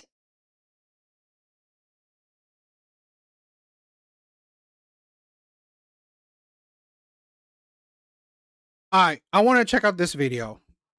All right, so let's get started. This video, I want to address a continued and what seems like never-ending disregard for men in society. Specifically, the progressive, leftist, woke, liberal women, or whatever title you want to give them. But I think we all know the ones I'm talking about. Society need men. yes and no. No. So why yes and why no for you? And then I'll ask you why you said no. Well, because in today's society, sometimes you don't need the male to have a baby anymore. Yeah. That's why I would say yes. You do. Where do you think sperm comes from?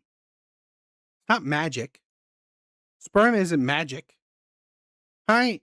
It doesn't just magically appear. Scientists don't just create sperm. Still comes from a man. God, women are so fucking low IQ.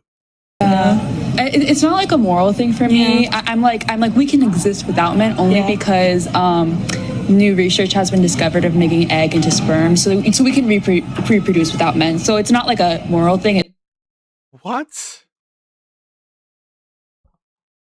What the fuck is that?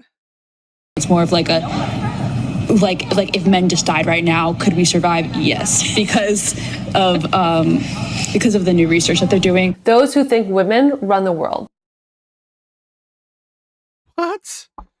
Let's see.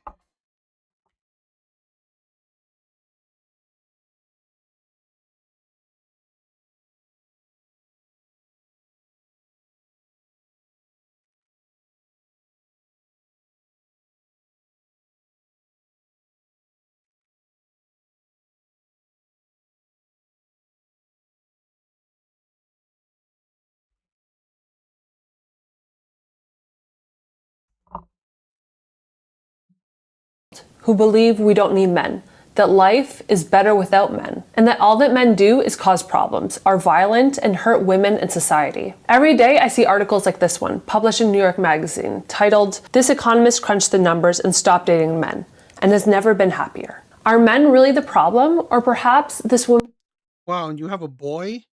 Oh, I'm not sure if the same person. wasn't straight, and found a better gay partner and used some numbers? No. No, there's no research. There's no research showing that women can currently reproduce without any male genetic contribution.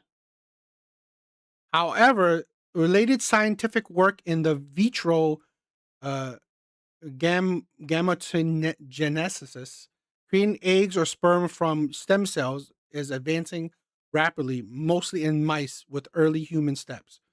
I mean, they are trying to do stem cell research, I guess. To substantiate her choice. Ultimately, this is just another case of women finding ways to blame men for their problems and playing the victim card to garner attention, pity, and reasoning for their situation. Here's the thing, right? Scientists have created functional eggs and sperm from stem cells in mice. So guess what?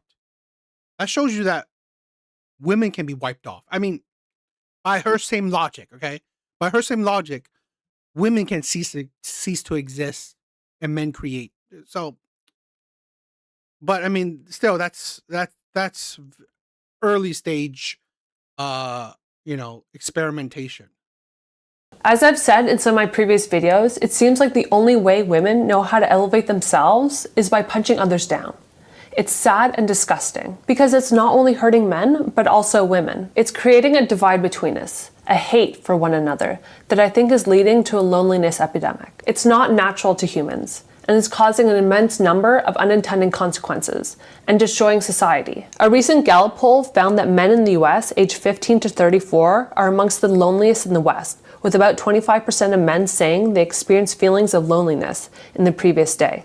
This trend is also felt in many other rich Western countries, like Ireland, Canada, and the UK, all above 20%. Many articles try to attribute this loneliness epidemic amongst young men to porn and video games. I might be wrong, but personally, I think those are just coping tools and an outlet for constantly being ridiculed, diminished, and rejected by society.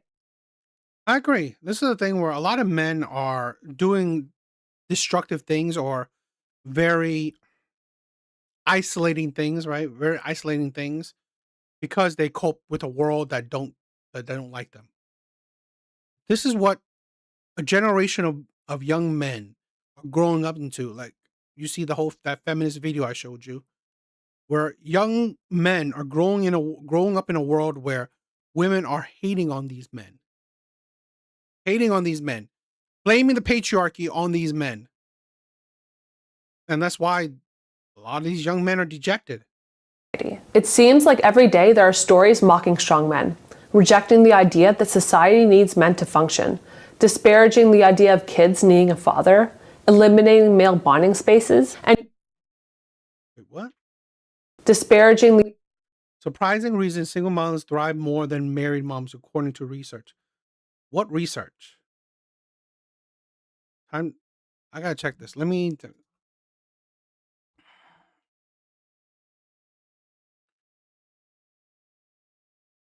I want to check it out.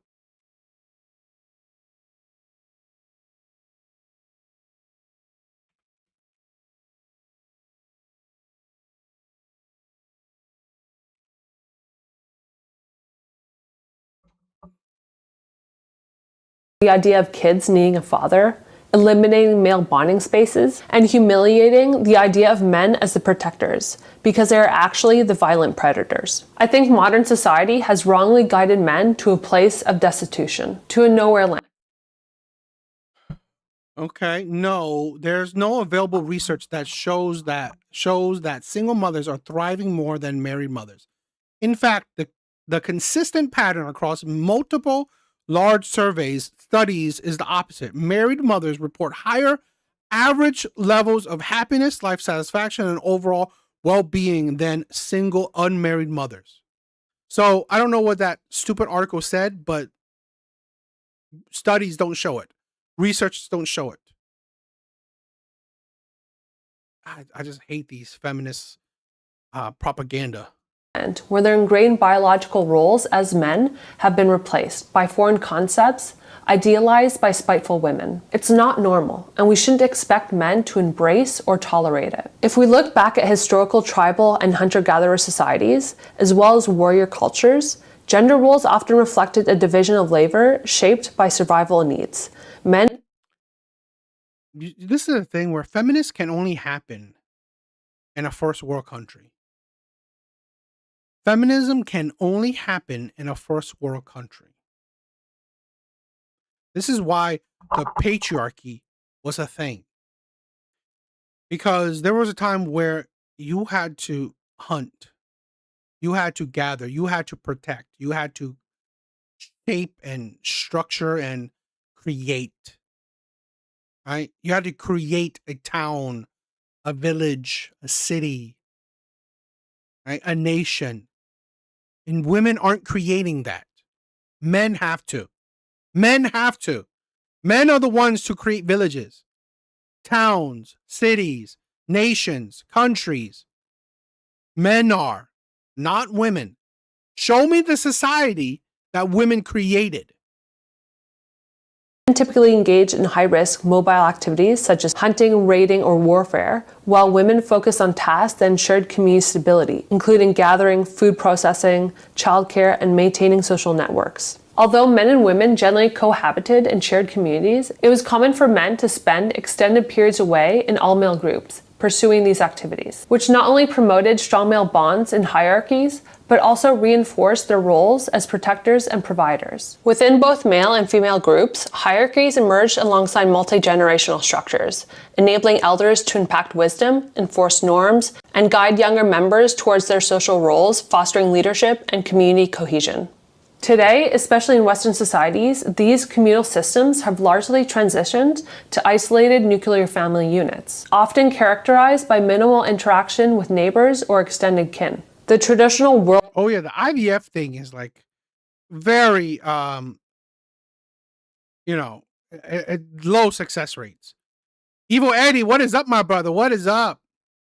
World of men, marked by purpose-driven bonding through shared risk and rituals, now finds limited outlets in areas like sports or military service. Similarly, the multi-generational female support groups that once provided the emotional, practical, and social guidance have diminished, leading women to rely more heavily on male partners for the kind of comprehensive support that was once provided by female communities. But for many male partners, because of their nature, the nuclear family is not enough in fulfilling their needs for deeper purpose and male camaraderie, as a single female partner cannot fully replicate the dynamics of historical all-male groups. And thus, it's unrealistic for women to expect their male partner to fully replace the emotional support provided by traditional female groups. Yet, this common dynamic where partners are burdened as everything often fuels unhappiness, exacerbated by eroded social networks, urbanization, and digital isolation. But yet, this is the modern-day expectation. And if men fall short, they are perceived as uninterested, disconnected, and not present as good partners and fathers. Social media only reinforces these high expectations set on men, further fueling the division between men and women. One reason is the anonymity of social media allows people to state opinions, lies, and falsehoods they would never express in person. So widespread sayings like men are trash are normalized. You know, the same women that say men are trash are the same women that won't stop dealing with men. I'm the biggest supporter of women decentering men. A feminist going lesbian. Go for it. I'm the biggest supporter of women just being single and childless for the rest of their life. Biggest supporter. I'm gleeful when feminists just stay single and childless for the rest of their life. You also see women repeatedly vent about bad relationships without acknowledging their role in choosing or staying with those partners. This infects the social conditioning of females and pervades into media and entertainment that men are trash, players, users, and abusers. Of course, those men exist. But again, the negativity bias projects much further than reality. When women are constantly bombarded. Yeah, bad men exist. Don't pick them. Don't pick them. Plain and simple. same thing with like how women are, let's say this, how women can blame, oh, it's the patriarchy or it's generational of the patriarchy shit. But here's the thing. You could line up that patriarch, that lineage, and a lot of times it's women picking these men, right? It's women picking these men. Now, maybe at a certain point where the woman didn't have no choice in picking the man, I get it. But you can see that there's a point where women could stop, where they don't have to pick it. By the message to be cautious of men, this amplifies fear and fuels distrust and disgust against men. Hey, yes, I agree. Unfortunately, I lost the second half of this video, so instead I'll make it a two-part series. In the second, let's check our two-part series.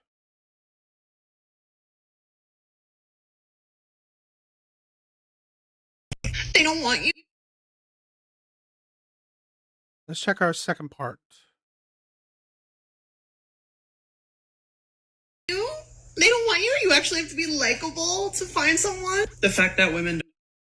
Men are reporting being uncomfortable in the workplace due to the rise of feminism, nose ring theory, male loneliness epidemic. Don't need men to survive anymore has caused the male loneliness epidemic.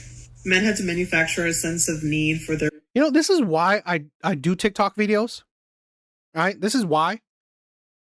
To show you video proof of the poisonness of women, right? The venom of women. This is why I do TikTok videos. Their presence. And you don't know how to be desirable to women, so you're lonely. Oh.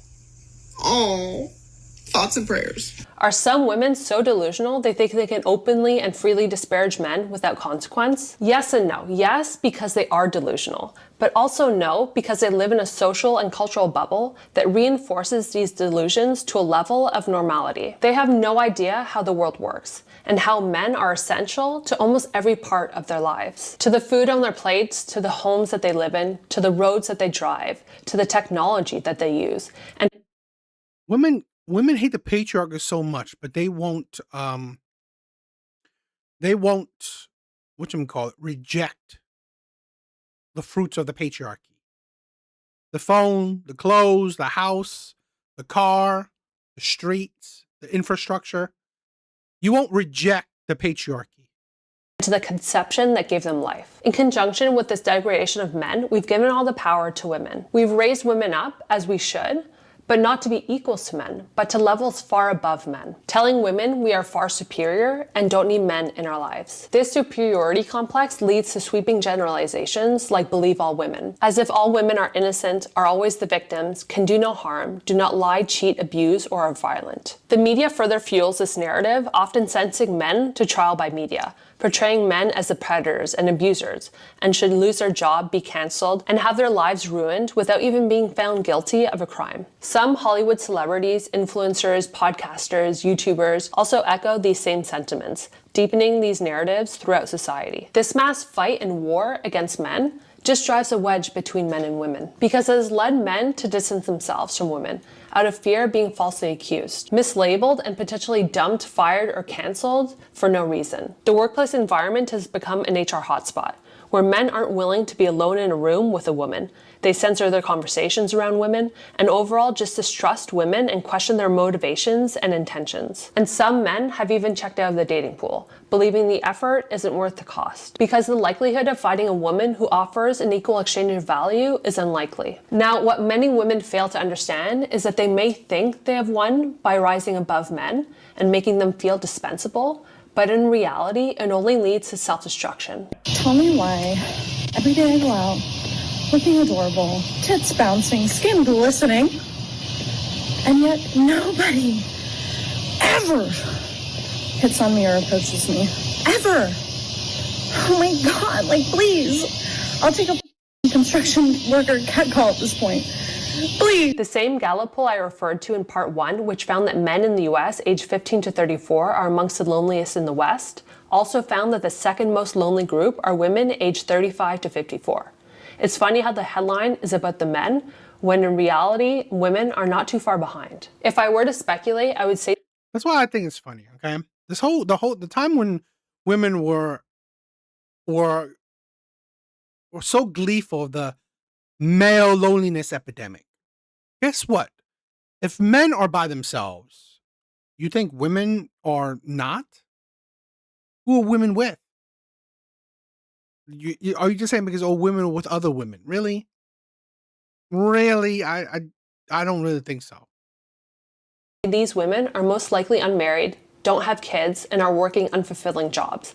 And these are not out of choice. They do want to be in a loving relationship with a quality man and have a family and kids to care for, and maybe have a part-time or full-time job that provides them some form of satisfaction outside the family. Their desperation is high because they're nearing the end of their fertility window. Without finding that partner they want to start a family with, and they see the doors closing. They potentially also spent the past decade adhering to the modern feminist belief that they don't need a man, and they should focus on themselves and their careers, only now to come to the realization that those ambitions provide little life satisfaction, especially as they get older and see their friends get married and start families. And thus, all the extracurricular activities with friends and colleagues start to dry up. You don't have to look far on social media to see evidence of this, where women are complaining they can't find a quality man, that they are alone and want to start a family. But few men want to be with these women because they are often self-centered, entitled, bring little to the relationship, and don't understand how to be a valuable partner to the men they desire. This is especially a problem for younger generations, because if women, social media, news media, and society make it their mission to destroy men, then how are they to develop, grow, and become the real men that women will come to desire, to become their husbands and father of their children? We are removing outlets for young boys and men. For example, less recreation time and sports in schools to blow off steam. And we wonder why so many young kids, and especially boys, are being diagnosed with hyperactivity disorders. Very few boys now go to Boy Scouts or some equivalent, which gives them a space amongst men to engage in male bonding activities and camaraderie. Men need their spaces to just be men, just like women need their spaces to just be women. There used to be many gentlemen's clubs or male health clubs that provided these bonding spaces, but a few vocal feminist women have protested, claiming they are discriminatory on the basis of sex and should allow women entry and membership. We call men's only spaces sexist for not allowing women, but women's only gyms, camps, events, and spas are not. Where can men go to just be men? If you're watching, let me know in the comments below, where do you go to just be amongst men and feel totally free? The progressive leftist, woke, liberal... That's also why I wanted to create a space where subscribers and viewers can say whatever. Voice your opinions, voice how you feel. This is why I do like Wednesday's panel shows, where this is like, I mean, it's not necessarily men only space, but it's like a space where men are not stopped for expressing their feelings, their thoughts, their opinions. I just think that men don't have enough spaces where they can feel comfortable to just let loose, have their, express their thoughts. Women have no incentive to provide a balanced perspective, because that would reduce or remove the agenda they want to push for their own gains. If only one side of the truth and narrative are continuously pushed, it has a cultural impact where incorrect beliefs become the normal. 6 scientific things about being single that'll make you say, wait, that's actually amazing. Alexander Churchill, this is a thing where, this is why I've said this, feminism is destructive. It's poisonous to society.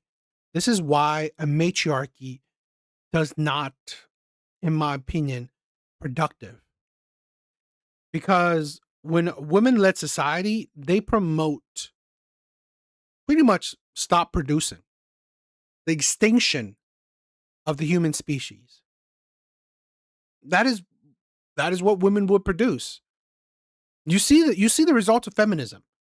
Okay, most countries in this world, thanks to feminism, their birth rates are going down. Their birth rates are going down. Okay, most nations in this world, because of the poisoning of feminism, birth rates are going down. Essentially, we are projected, right, to not be able to have enough human beings to replace the ones that would, pass away. group attitude. And it only hurts women because often what women say and what they respond to are two very different things. They will say one thing for social cohesion or groupthink, but act in a completely opposite way. For example, there is a narrative pushed that women want soft, caring, emotionally vulnerable men, but they also punish those men and feel unattracted to them if they do express feelings or a softer, vulnerable side. Women also fight for equality of outcome in the working world, but aren't willing to do the long hours, dirty, and dangerous jobs that men do. They only want the CEO and board positions to be equal, without having to take the long, hard, and sometimes personally damaging road to get there. At the end of the day, the idea that women should overtake men and that men should basically live their lives in exile without consequence to women is laughable. But unfortunately, we are seeing the consequences of this mentality and reality play out, and it's not looking hopeful or beneficial to anyone. In this video, and I hope it comes across in all my videos, is a message that men and women need one another. We are equals in our value, but provide different types of value. And that's extremely important to the balance of our society, community, and family dynamics. I truly believe this. If women, the media, and society don't start treating men as equals and highly valuable to society, things are going to get a lot worse for both men and women. That's why I make videos like these, because I care about our future and the future of my children. Thank you so much for watching. Interesting. I mean, I think she said some amazing stuff. Very heartfelt things. So I thought it was interesting. Here's the thing where I kind of think that we are heading down a path that needs to end on extreme or any kind of change. So it's kind of hard. This is why I've said this before. I promote the passport bros. Because in my opinion, we need these feminists to die out. Go extinct. They will be, a lot of feminists will pretty much be the end of their line. They will be the end of their line. So great. Men should travel the world, find women in other countries. Women that are not poisoned by feminism.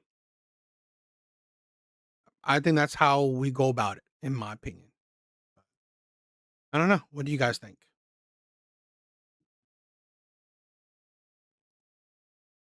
I want to end up on some of these clips. I want to check them out. I'm not sure if it's going to be good or not, so we'll see.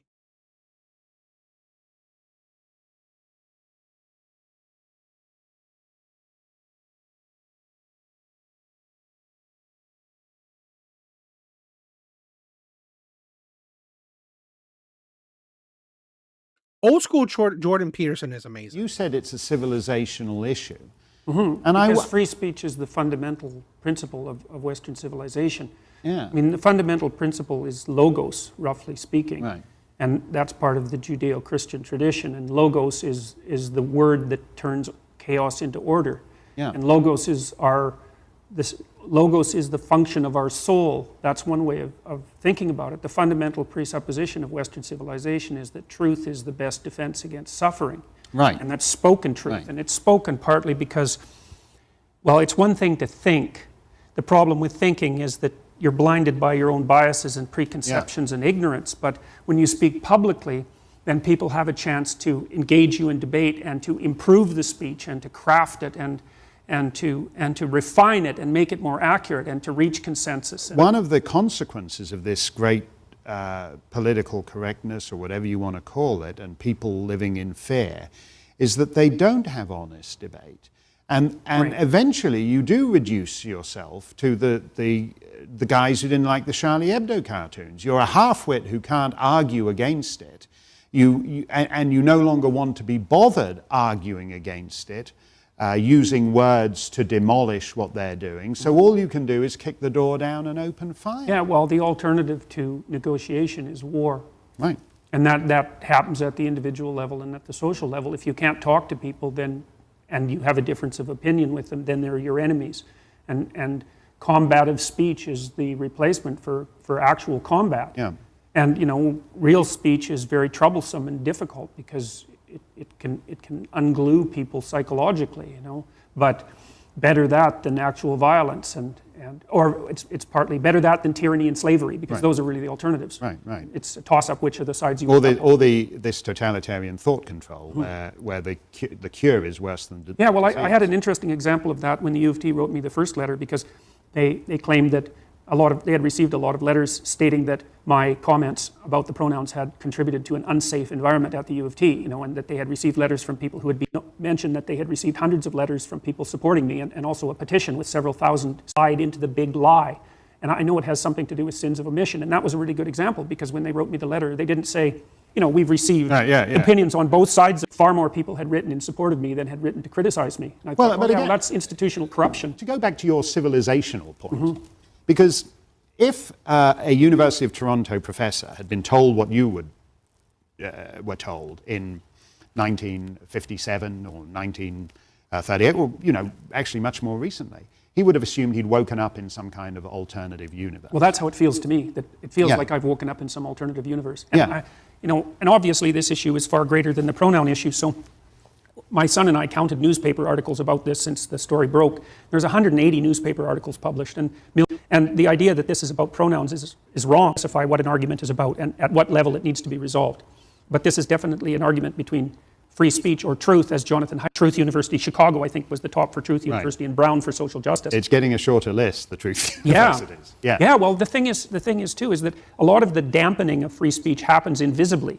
So, for example, when my students talk... These subjects that are closed off and people talk about other things, or in the case of religious freedom, the elephant in the room of Islam, and they kind of overcompensate in other areas. It's an extremely weird thing. Yeah, well, it's the alliance between the social justice warrior.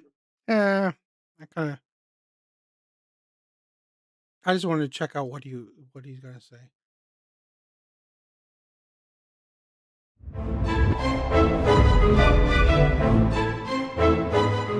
postmodern view is like the Hobbesian view in some sense, except you want to replace the individual with pyramids of and that the landscape in which those pyramids exist is one of unbroken enmity and inability to communicate.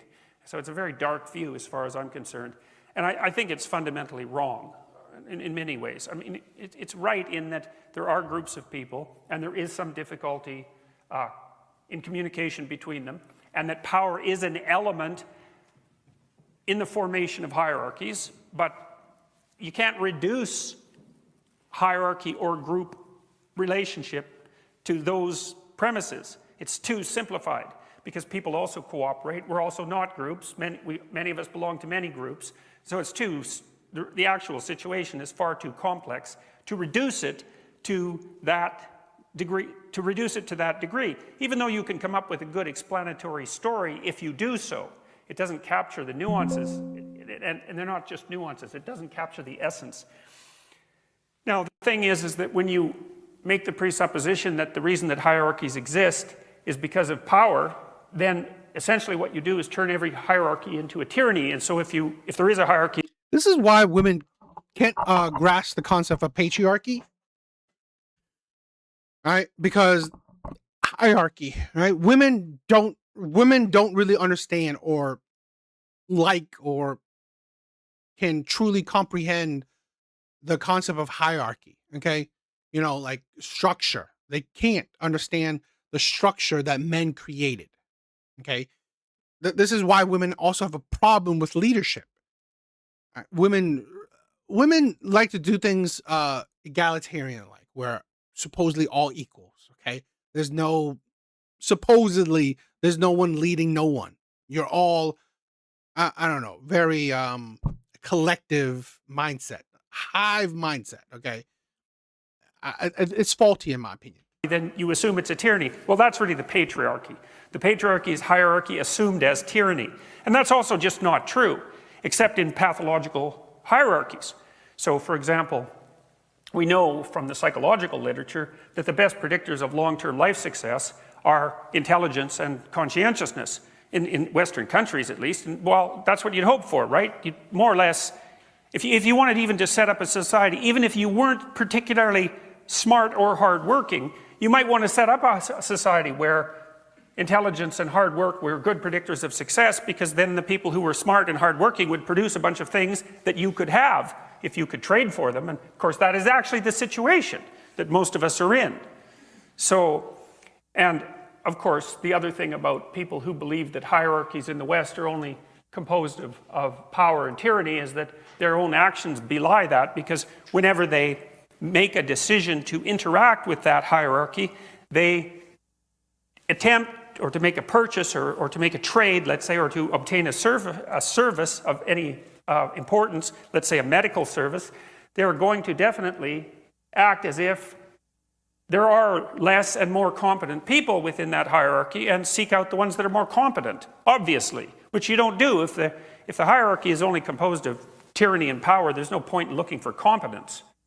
But anyways, in the West and in functioning societies, the hierarchies are basically predicated on competence and not power. And you might say, well, that's pretty naive. It's like, no, actually, it's not very naive. I'm not saying at all that inappropriate power plays don't play a role in corrupting hierarchies of competence. That happens, but generally what happens is if the hierarchies of competence get corrupted enough by power, then they crumble because they can no longer function. So, and the evidence that our hierarchies of competence work is everywhere, because everything around us works all the time. Ayaan Hirsi Ali tells two interesting stories in her book Infidel, which is a great book, by the way. She came from Africa and from a country that wasn't very functional. And when she came to Holland, she said there were two things that really amazed her. And this really struck me because, now and then you get lucky and you can see the world you live in from an outsider's perspective, right? You get to see through someone else's eyes. She said the first thing that knocked her off her feet was waiting for a bus in Amsterdam. And on she's standing at the bus stop and there's a pole there and there's a digital sign on the pole, and the digital sign says when the next bus is going to come and counts down, and then when it hits 0, the bus appears. And she absolutely could not believe that would happen, that there could be a sign that told you when the bus would come and that it would change and the bus would actually appear. And you think, well, yeah, no, that's a miracle, man. That's an absolute miracle. It is. You got to think that through. The amount of timing and organization and this is the part where a lot of women don't understand. This is a lot of feminists live in the world of the patriarchy, and it's created the comfort for them. I created the comfort for them. A lot of women don't realize that. It's created such a comfortable world for you where now you are so entitled to now hate it. You see that? You are so entitled to now hate the world that men created for you. Please like and subscribe, my brothers. Please like and subscribe. And reliability, mechanical reliability, and sociological or social organization and dedication on the part of the bus drivers and the entire company and the organization of the whole city and the state to make that possible is absolutely beyond belief, especially when it's timed to, well, perhaps not the second, but to 10 seconds or something like that. That is absolutely beyond belief. And her inability to comprehend that was the correct response. And then the other thing she was amazed by was that you could go talk to policemen and they would help you. That was just a no-go for her, because for her experience was policemen were there to shake you down and hurt you. And so you think, well, I won't dwell on that point any longer. The point is that this is a thing where we don't live in a utopia. Okay, men aren't perfect. No doubt about that. There are terrible men out there, 100%. Men have balance of probability. Men have been terrible throughout history. No, there's no lie about that. But for all the terrible things men have done plenty of good. Plenty. And to be honest, men have done so well that we live in society. Okay? Imagine this. Every year, okay, violence is going down. That's amazing. That's an amazing accomplishment. Homicide is going down. Killings are going down. We are there are less and less people dying, right?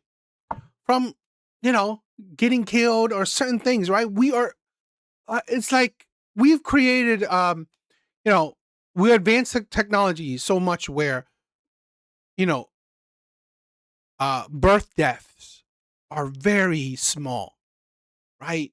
We've created, we've advanced technology to the point where women are not dying by the droves on birth, on giving birth.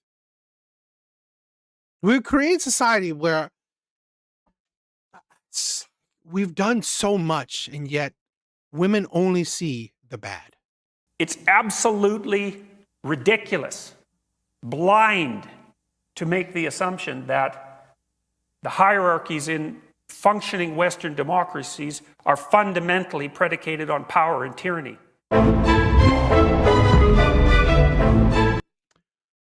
Well, that is it.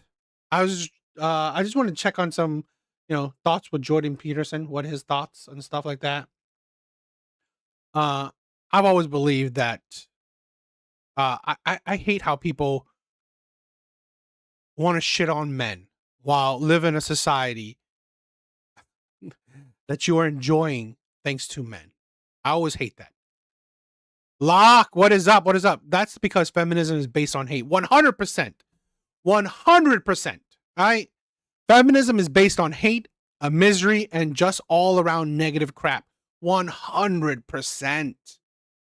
This is why on this channel, I fight against feminism. I fight against feminism. Hell, yo, Eva Eddie, make that a song, right? Fighting against feminism, right? Make that a song. On this channel, we fight against feminism because that does not help society. What does feminism really truly help society? I don't really think it does. It has done a whole lot. Now, again, I don't discredit that. I think it's great that women are equal. Yes. But it's overcorrected. It's gone beyond its necessity. Now it's just a poison. Okay? Now it's just a poison. So feminism is a death cult. It's literally, we are going extinct thanks to feminism. Birth rates are going down.